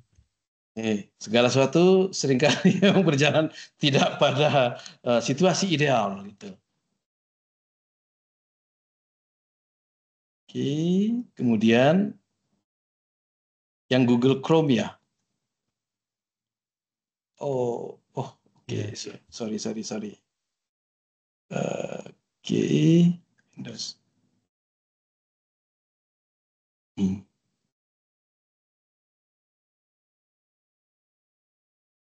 Ya, tadi muncul Google Chrome Pak. Terus ya kalau mau diarahkan untuk setel YouTube. Ini sudah ya. keluar, sudah Pak. kelihatan ya. Oke. Nah, ya, oke, coba kita dengarkan. Mudah-mudahan musiknya terdengar ya. Terdengar Mas Budi? Terdengar Pak. Oke, silakan kawan-kawan. Kalau ada yang bisa nyanyi lagu ini silakan nyanyi dan makna resapi syairnya. Jatuh bangun dan berdarah-darah, terbawa arus tak tentu arah. Tuhan, benarkah kau mendengarku? Kemana pergi doa-doaku? Ingin menyerah, namun hati kecilku terus berbisik. Bertahanlah, ingat kau sudah sampai sejauh ini.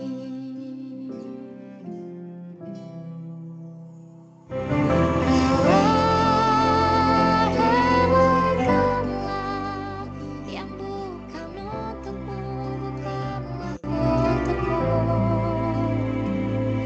Tenangkanlah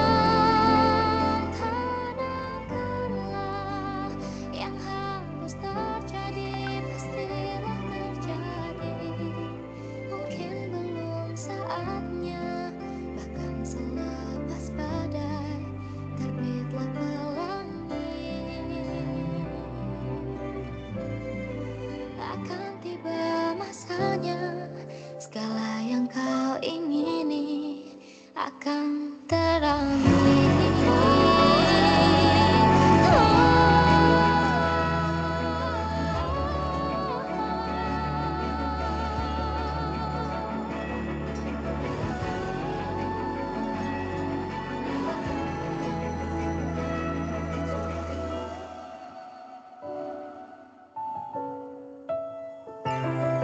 Relakan yang bukan untukmu.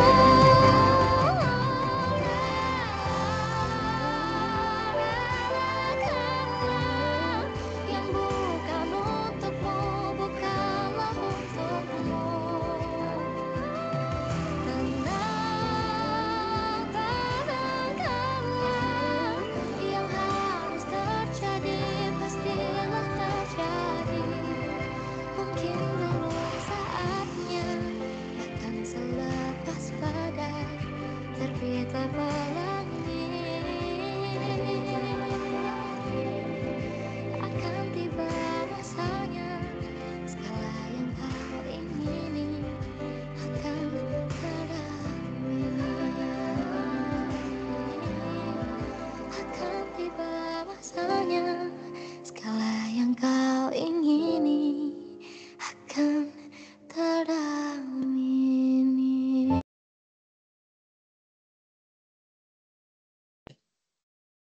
Terima kasih kawan-kawan. Ini saya tutup dulu.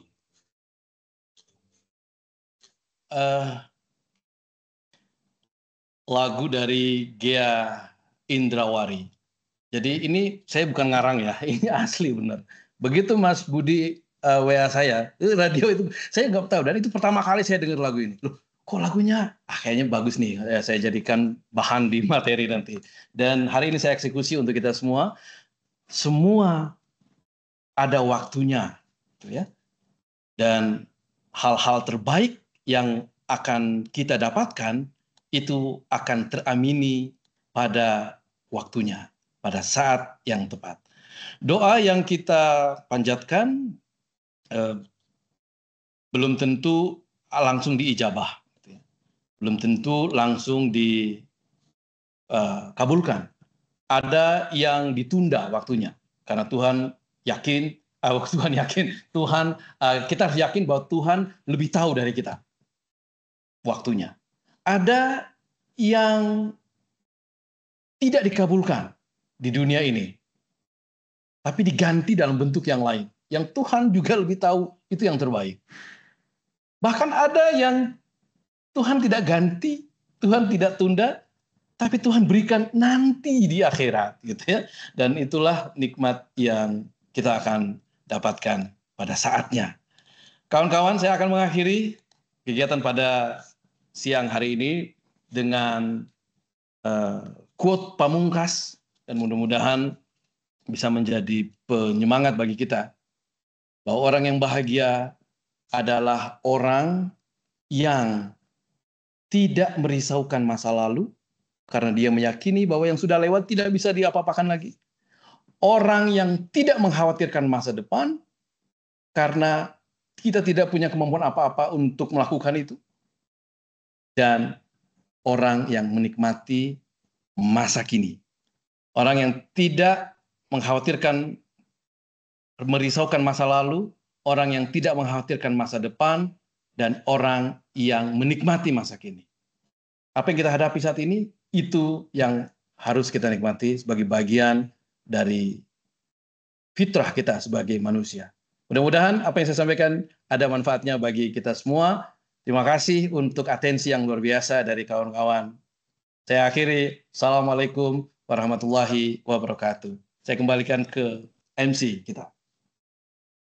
Terima kasih banyak kepada motivator kita yang sangat luar biasa, Bapak Jamal, atas motivasi yang sangat membangkitkan semangat kita semua. Mari kita beri tepuk tangan meriah sekali lagi kepada Bapak Jamal. Selanjutnya kami beri kesempatan kepada 3 peserta yang hadir baik secara luring maupun daring untuk dapat memberikan pertanyaan ataupun tanggapan kepada narasumber terkait dengan materi yang telah disampaikan. Mohon untuk dapat menyebutkan nama maupun unit asal ketika menyampaikan pertanyaan ataupun tanggapan. Kami silakan kepada Bapak Ibu yang hadir secara daring maupun luring untuk dapat memberikan pertanyaan ataupun tanggapan.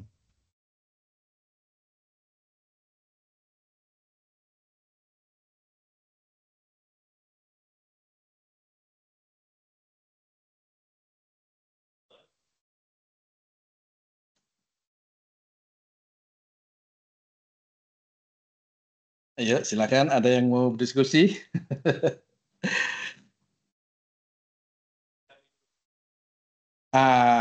Ini mah anak saya ini. Ada Yuni. Baik, kami silakan kepada Mbak Yuni apabila ada yang ingin disampaikan atau memberikan tanggapan. Baik, Assalamualaikum warahmatullahi wabarakatuh. Waalaikumsalam. Izin Bapak, suara saya terdengar Pak? Terdengar dengan jelas, luar biasa. Apa Bahagia kabar, Pak? sekali kelihatannya nih Pak Kanwil ya. Mbak Yuni. Ya. Baik, izin bertanya ya Pak. Saat ini kan saya ditempatkan di satu tempat yang oleh orang tua saya di Kanwil ini saya dipercayakan untuk mengampu sebagai koordinator wilayah yang membidangi BMN, di mana BMN itu tidak ada background saya sebelumnya. Nah, tetapi dengan saya menganggap tugas yang diberikan kepada saya itu adalah bukan beban, tetapi saya melihat itu sebagai suatu tantangan yang dengan tantangan itu saya dapat ilmu yang baru yang banyak sekali. Tetapi di saat yang bersamaan, saya baru sadar bahwa ternyata yang namanya barang milik negara itu luas sekali dunianya, gitu. Dan kadang itu bisa membuat saya ya tidak sampai burnout sih Pak, tapi terkadang terpicu gitu, terpicu ya Bapak tahu saya kan Pak, gimana kalau lagi lagi kumat sambatnya gitu ya Pak. Itu kadang waduh ini gimana ya Allah gitu.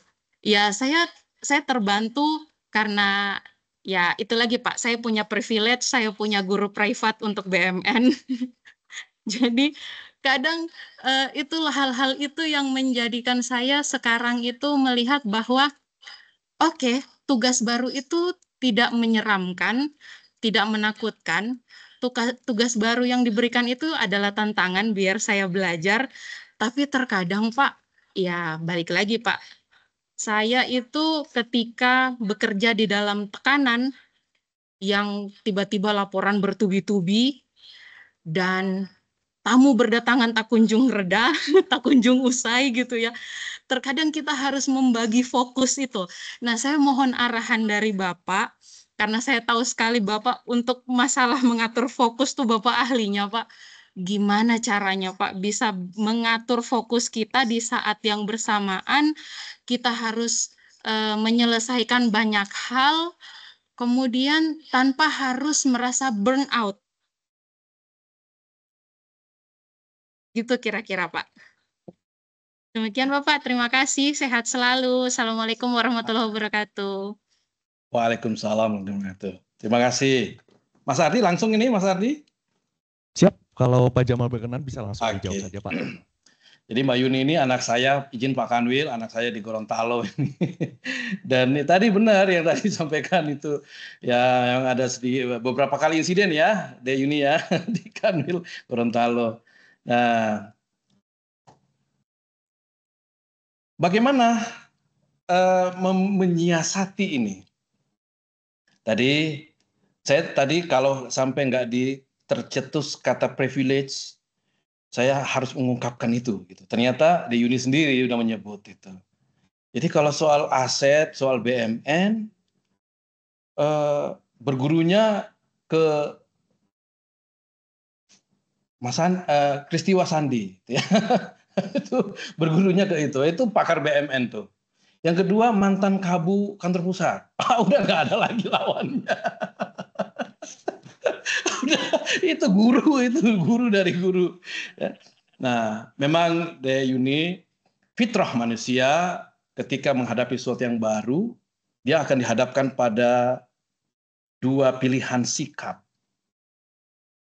Pilihan sikap terhadap begitu masuk ke suatu dunia hutan belantara, apa yang harus saya lakukan? Ini bukan hanya terjadi pada memasuki sesuatu yang baru, tapi dalam segala hal. Semua peristiwa di dunia ini, ya, semua peristiwa di dunia ini itu netral. Netral. Yang membedakan itu adalah respon dari masing-masing orang. Ketika hujan terjadi, ya, netral itu hujan itu. Ada yang bersyukur, ada yang menggerutu gitu. Yang bersyukur itu ya petani yang lahannya bisa terairi ya. Sedangkan emak-emak yang lagi jemur pakaian itu menggerutu, waduh jemuran belum kering udah hujan lagi. Peristiwanya sama, respon yang dihasilkan ternyata berbeda. Nah, begitu menghadapi dunia kerja yang baru, bidang tugas yang baru, sama persis. Maka yang perlu dilakukan adalah apa yang bisa kita kendalikan tadi ya ilmunya ya. Ada apa yang bisa dikendalikan? Kalau untuk tidak mengerjakan kan nggak bisa. Itu bukan kendali kita, harus kita kerjakan, sudah ditugaskan. Apa yang bisa kita kendalikan? Ya. Maka yang kita kendalikan adalah mindset-nya. Mau dari sisi mana kita melihat? Maka ada istilah reframing. Setiap peristiwa itu kita frame ulang. Kalau yang muncul itu adalah, waduh, tugas baru lagi, seabrek-abrek nih tugasnya nih. Waduh, Saya lagi mengerjakan ini, ada tamu. Ini itu adalah frame awal yang merupakan respon alami ketika kita menghadapi sesuatu yang tidak ideal. Maka reframe. Lihat sudut pandang yang lain. Oke, ini tantangan baru nih bagi saya. Saya akan bertumbuh, saya akan menjadi seorang yang memiliki wawasan yang lebih luas tentang ini. Satu. Yang kedua, menghadapi kok ada begitu mengerjakan ini, ada tamu, ada dan sebagainya. Oh, saya sedang dipersiapkan ini, saya sedang dilatih bagaimana memilah antara penting dan urgent. Itu ada yang penting, tapi ada yang urgent gitu. Makanya harus didahulukan mana. Udah, jadi ada dari bukunya siapa itu? Stephen Covey itu ya, yaitu mana yang harus didahulukan. Urgent, penting nih, tapi nggak urgent untuk dilakukan. Itu kita bisa singkirkan dulu. Ada nih, dia nggak terlalu penting, tapi urgent untuk diselesaikan sekarang. Itu bisa kita dahulukan. Akhirnya kan mulai, ternyata saya dihadapkan pada situasi-situasi seperti ini. Tujuannya adalah untuk melatih saya, untuk mempersiapkan saya, ketika saya menghadapi sesuatu yang lain, saya sudah punya modalnya. Atau bahkan, ketika suatu saat saya akan menghadapi sesuatu yang ya lebih ringan dari ini, saya mah udah pernah yang berat. Maka ada ungkapan mengatakan begini, saya karena sudah pernah melewati badai, tidak mungkin menggigil hanya karena gerimis. Gitu kalimatnya gitu. Jadi kalau ada tekanan seperti itu, mindsetnya langsung dipasang. Ini modal saya untuk ke depan. Ya, kalau soal teknis mah saya nggak bisa ngomong apa-apa soal BMN. Saya hanya bisa membagikan itu. Ya, Deyuni sehat-sehat terus ya, Deyuni ya. Satu, yang kedua, tadi rumus tadi, ketika kita muncul dalam diri kita satu energi negatif itu banyak ya, marah-marah, sedih, kecewa, sambat, itu anggaplah negatif lah gitu. Kita harus imbangi dengan minimal 3 energi positif. Ya, segera lakukan itu untuk menetralisir. Karena kalau tidak dikendalikan dengan 3 emosi positif, dia akan tumbuh ini satu emosi negatif ini. Dia akan tumbuh. Langsung cepat-cepat naikkan rasa syukur. Saya sekarang di home base loh. Saya dibanding teman-teman yang lain, saya lebih beruntung pastinya. Banyak yang ingin seperti saya. Saya punya keluarga yang dan sebagainya. Saya punya ini dan sebagainya gitu. Munculkan itu sehingga rasa kesyukuran itu naik dan dia akan meredam rasa-rasa emosi negatif tadi. Ya, gitu ya, Deyuni. Sehat-sehat terus ya, Deyuni. Terima kasih. Ya Pak, terima kasih Pak Jamal. Sehat selalu Pak. Amin, terima kasih. Baik, terima kasih kepada Mbak Yuni atas pertanyaan yang luar biasa sekali. Selanjutnya kami masih memberikan kesempatan kepada 2 peserta, baik dari maupun luring yang ingin memberikan tanggapan ataupun pertanyaan kepada narasumber. Kami persilakan Bapak dan Ibu semua.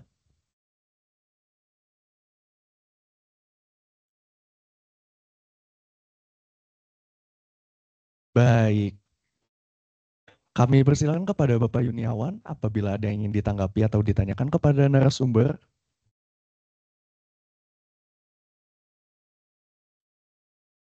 Silakan Pak Yuniawan. Izin, suara saya terdengar? Terdengar dengan jelas Pak Yuniawan. Silakan Pak. Baik, terima kasih. Izin Pak Kanwil, Pak Jamurdin. Saya Yuniawan dari KPPN Toli-Toli Pak. Siap, Toli-Toli.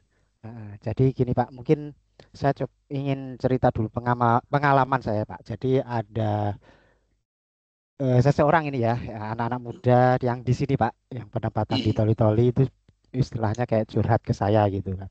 Dan anak muda ini kan suka dulunya itu anak mall kan. Nah, ketika berada di Toli-Toli ini dia ya istilahnya mengeluh lah Pak ya.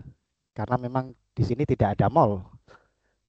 Plaza pun tidak ada gitu. Jadi setiap hari pun juga hanya ke kantor, ke rumah, kantor, rumah situ aja. Jadi beliau ini merasa monoton, terus tidak ada warna lah seperti itu Pak. Nah, ya saya coba memberikan tanggapan sebisa saya gitu kan Pak, agar bisa memberikan motivasi gitu.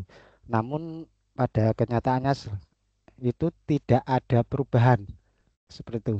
Pada hari berikutnya itu tetap saya tanyakan bagaimana itu kan, ya masih tetap gini-gini aja gitu. Padahal ya mereka coba sudah berusaha untuk mensyukuri, berusaha untuk melakukan kegiatan-kegiatan yang baru. Nah, dari sini saya ingin menanyakan ke Pak Jamal itu, apakah di mana letak kesalahan mungkin ya, atau mungkin saya memang tidak tercipta atau tidak memiliki kemampuan untuk menjadi motivator seperti itu, ataupun intinya minta saran lah Pak. Bagaimana ketika nanti ada yang curhat lagi ke saya harus seperti apa, saya harus bagaimana. Mungkin itu saja Pak Jamal. Terima kasih. Terima kasih Pak Yuniawan Hari Raharjo dari KPPN Toli-Toli. Memang tidak mudah Pak, tidak mudah untuk menghadapi situasi seperti ini. Dan sebagian besar, mungkin ada sebagian besar atau ada sebagian dari kita yang hadir di ruang ini, itu pernah di Jakarta. Pernah di kota-kota besar. Pertanyaannya, apakah semua yang di Jakarta, semua yang di kota-kota besar, tidak mengalami stres? Gitu. Ternyata sama Pak, sama gitu. Yang menjadi sumber stres itu beda. Ya, ada yang stres karena kesepian, ada yang stres karena kemacetan. Maka prinsip dasar atau prinsip awal yang harus dipahami atau diberikan pemahaman bahwa Mas, mau dimanapun, di tempat tugas manapun, tidak ada satu tempat tugas yang tidak ada tantangannya. Itu prinsip dasar dulu itu. Nah, sekarang Mas ada di tempat yang sepi. Memang tantangannya adalah kesepian. Maka yang bisa dilakukan adalah gini, orang itu menjadi sedih, menjadi burnout, ternyata setelah saya dalami Pak, itu karena ada satu aktivitas membandingkan. Membandingkan. Jadi kenapa dia merasa sepi? Karena dia membandingkan dengan dirinya sendiri atau orang lain di tempat yang ramai. Maka hasil dari perbandingan itu sudah pasti, itu nggak usah diuji pakai metode apa-apa, udah pasti kalah dia. Kenapa? Dia mencari perbandingan dengan hal yang sudah pasti jawabannya itu akan tidak menguntungkan dia. Sadar tidak sadar, orang itu sedih karena dia membandingkan situasi yang dia hadapi sekarang dengan situasi yang ideal yang harusnya menurut dia dapatkan atau dengan orang lain. Bapak Ibu, mohon izin, ketika kita bersedih karena mungkin kehilangan orang tua, lalu kita suatu saat kita ingat orang tua kita, gitu ya, dan muncul rasa sedih, itu karena hasil perbandingan. Hasil perbandingan ketika beliau masih ada, dan ketika saat ini beliau sudah nggak ada. Semua peristiwa yang membuat sedih itu hasil perbandingan. Lalu caranya gimana? Ya caranya juga harus dilawan dengan perbandingan juga. Maka bandingkan dengan situasi orang lain yang jauh lebih tidak beruntung. Satu. Yang kedua, tadi reframe.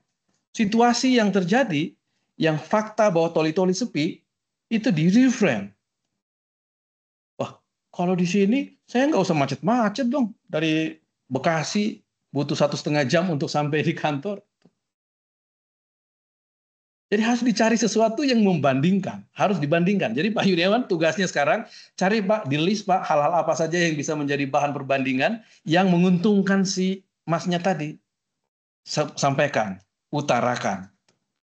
Yang kedua. Jadi proses perbandingan Pak itu hanya itu. Jadi ketika saya ini mohon izin sedikit curhat juga nih. Ini posisi saya ke-5 sebagai eselon 3. Dan 4 posisi sebelumnya saya sebagai kabid. Ada satu titik di mana saya merasa, waduh saya nggak pernah jadi kepala KPPN ya. Saya belum pernah jadi kepala KPPN. Yang udah 10 tahun tuh. Dari 2012 9 tahun berarti. 9 tahun dari 2012 saya promosi eselon 3 sampai 2021 saya masih kabid. Ketika saya membandingkan diri saya dengan teman-teman lain yang sudah pernah kepala KPPN, kabid, kepala KPPN lagi, saat itulah saya langsung berada di drop gitu ya, berada di titik drop. Itu hasil perbandingan. Maka apa yang saya lakukan? Perbandingkan lagi dengan teman-teman yang lain gitu. Yang dimana saya unggul di sisi itu. Harus dicari yang unggul. Jadi membandingkan, cari yang kita unggul di situ. Oh, walaupun saya tidak pernah kepala KPPN, tapi kan sekarang saya di Jakarta. 1.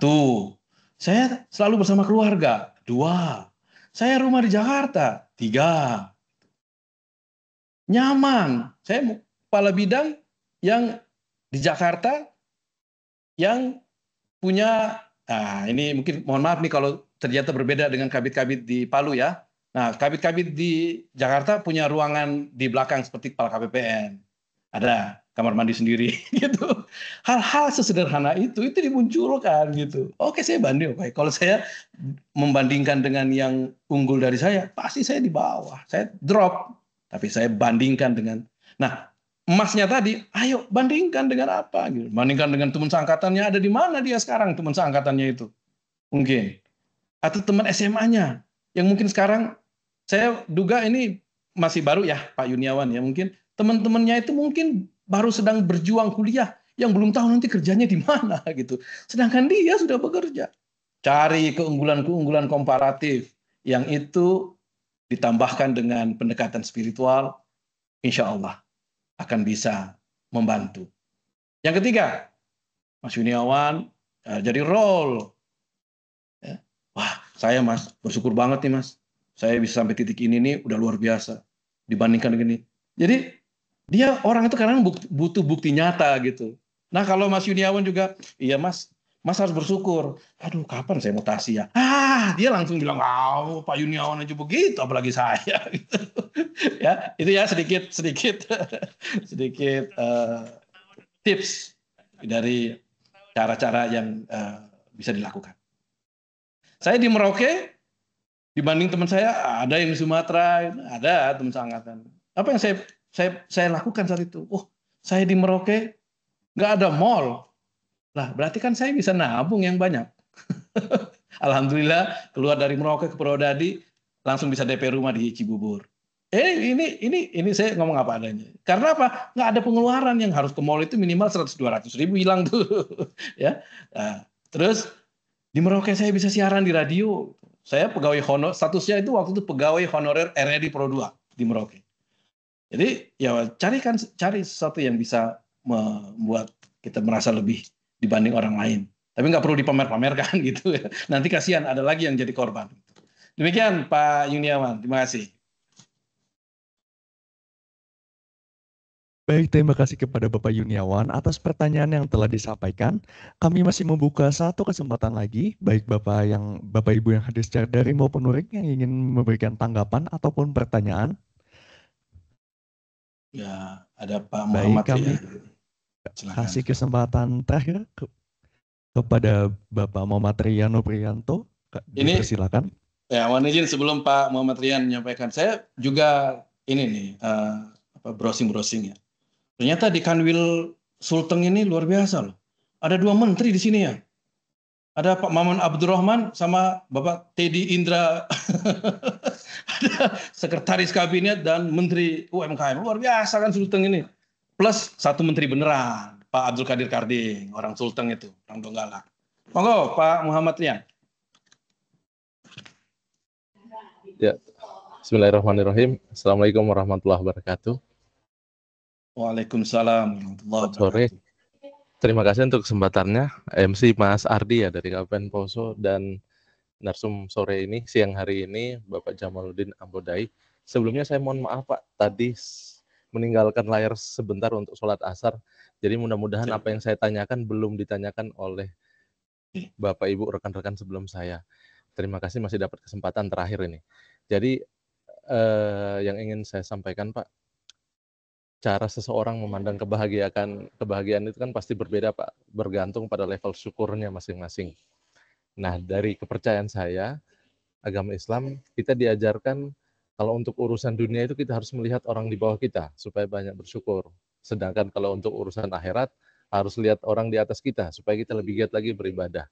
Nah, ada saatnya kita itu termotivasi, saya secara pribadi Pak ya, termotivasi bersemangat untuk lebih melesat lagi, apakah dalam karir atau pendidikan. Tapi ada masanya muncul perasaan atau merasa cukup dengan hal-hal yang mungkin menurut saya bersifat keduniawian, seperti itu Pak. Nah, yang ingin saya tanyakan Pak, bagaimana kita memutuskan kapan harus lebih kerja keras lagi untuk mengejar tantangan-tantangan cita-cita di dunia, dan memutuskan kapan sebaiknya kita bersyukur dengan yang kita terima hari ini. Itu saja Pak. Terima kasih banyak atas sharingnya dari siang hari tadi. Sangat luar biasa. Terima kasih Pak Jamal. Ya, makasih Pak Mas Muhammad Rian Noprianto. Mesti lahirnya bulan November nih. Oh iya, betul Pak. Iya. Panggilannya Mas Rian atau Mas Rian Pak, Mas Rian. Mas Rian, oke. Mas Rian. Persis Mas Rian. Itu bagian yang saya sampaikan di awal. Bahwa untuk hal-hal kebaikan, lihat ke atas. Yang lebih rajin, yang ibadahnya lebih bagus, yang lebih khusyuk dalam sholat, misalnya hal-hal yang berbau akhirat, lihat orang yang lebih di atas kita. Dan itu kita terdorong, termotivasi untuk bisa seperti itu. Untuk hal-hal keduniawian, lihat ke bawah.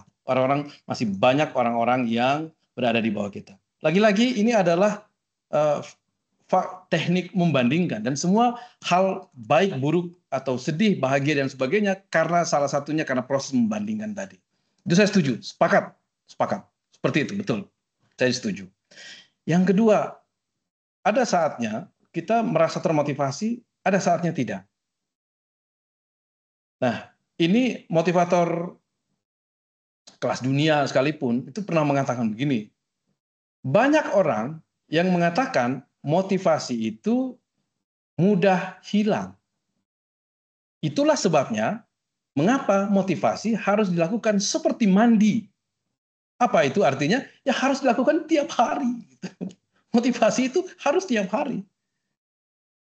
Dan motivator dalam diri kita ini kan bisa tidak harus motivator seperti yang saat ini saya lakukan. Ini kalau di luar, izinin Pak Kanwil, kalau di corporate dan sebagainya, sering bahasa ini saya pakai nih. Saya bersyukur prinsip ini terjadi.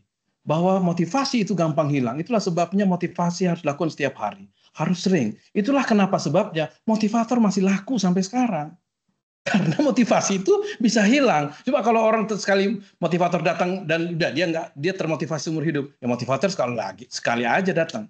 Itulah sebabnya kenapa saya ke BI bisa 4 kali, ke BPJS Kesehatan bisa 4-5 kali, dan seterusnya. Karena memang butuh recharge. Dan cara merecharge-nya itu ya beda-beda, Mas. Tergantung siapa. Nah, tadi pendekatannya. Ketika kita ingin termotivasi, kita bisa dapatkan dari luar. Jadi sumber motivasi itu sebenarnya sumber itu bisa dari luar, bisa dari dalam. Dari luar ya membaca buku, menonton video, mendengar podcast, ikut kegiatan seperti ini itu dari luar. Tapi yang jauh lebih penting adalah yang dari dalam. Ya, ini juga seperti Deyuni tadi ya, munculkan sumber motivasi dari dalam. Walaupun perantaranya bisa pihak luar. Saya harus bekerja dengan baik misalnya. Karena saya ingin membanggakan orang tua saya. Orang tua saya di kampung sana cerita anak saya Kementerian Keuangan loh. Saya ingin membahagiakan, dan betapa bahagianya ibu saya ketika mendengar bahwa, Bu, anak ibu luar biasa bekerjanya. Kita ingin membanggakan orang tua anak kita. Bapak saya itu kerja di Kementerian Keuangan, luar biasa. Ada orang-orang yang ingin kita bahagiakan, dan itu akhirnya mendorong kita untuk mendapatkan sumber motivasi. Kalau yang dipermasalahkan adalah naik turunnya motivasi. Kita bisa lakukan dengan menjadikan orang-orang tertentu, pihak-pihak tertentu sebagai sumber yang menggerakkan kita termotivasi melakukan sesuatu. Jadi sumber motivasi itu dari luar, dari dalam.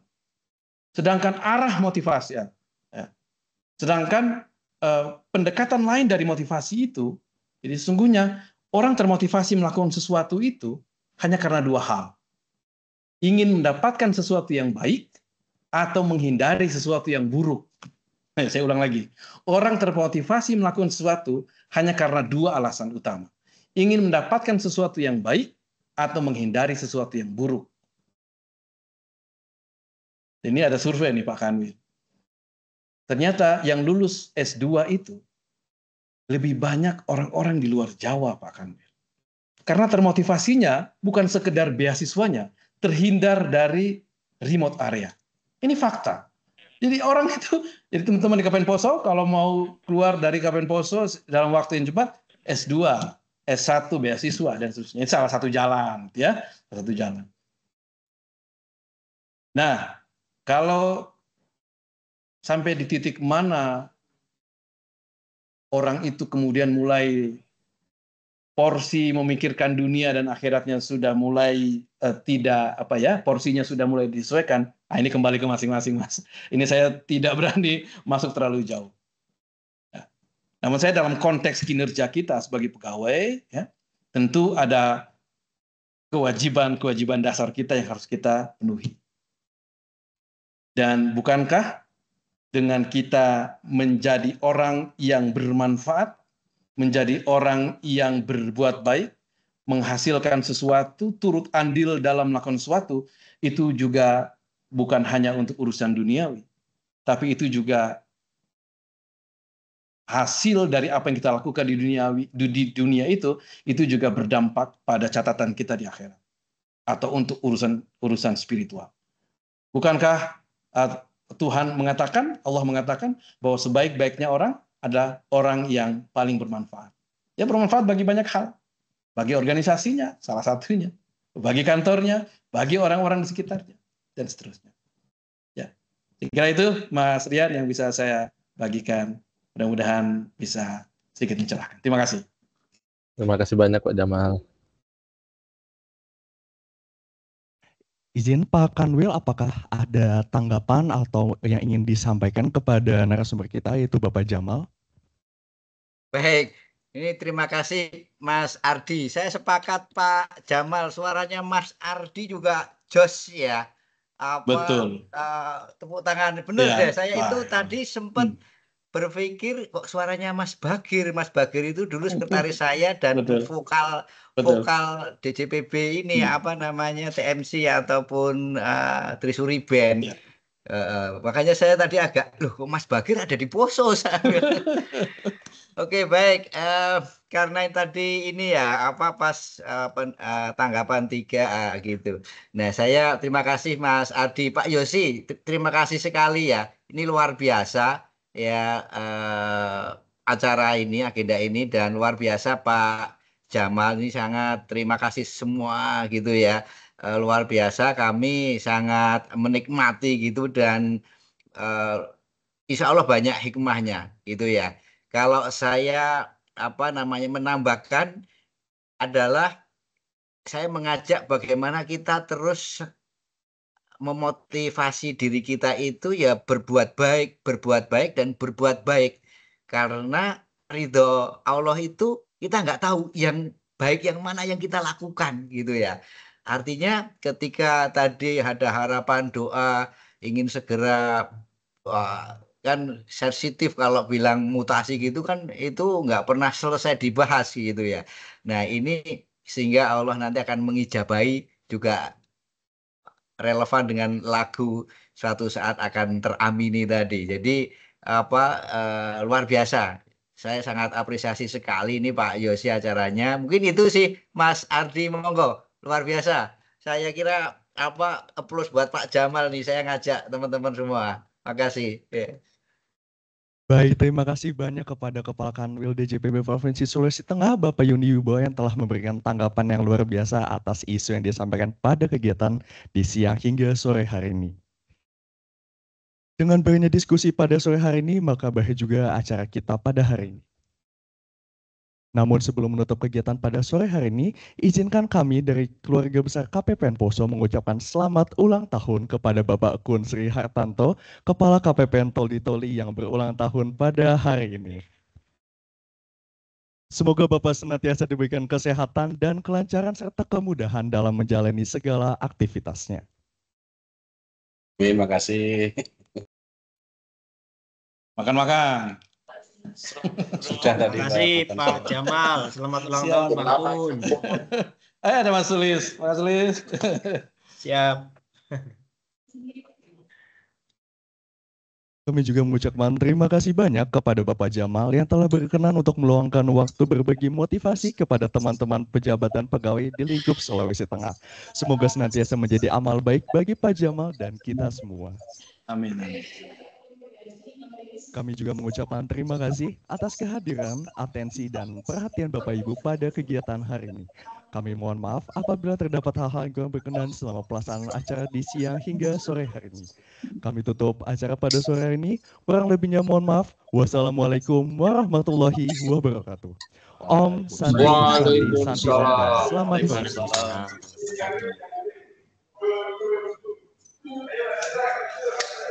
Terima kasih. Ada Pak Latif juga sih.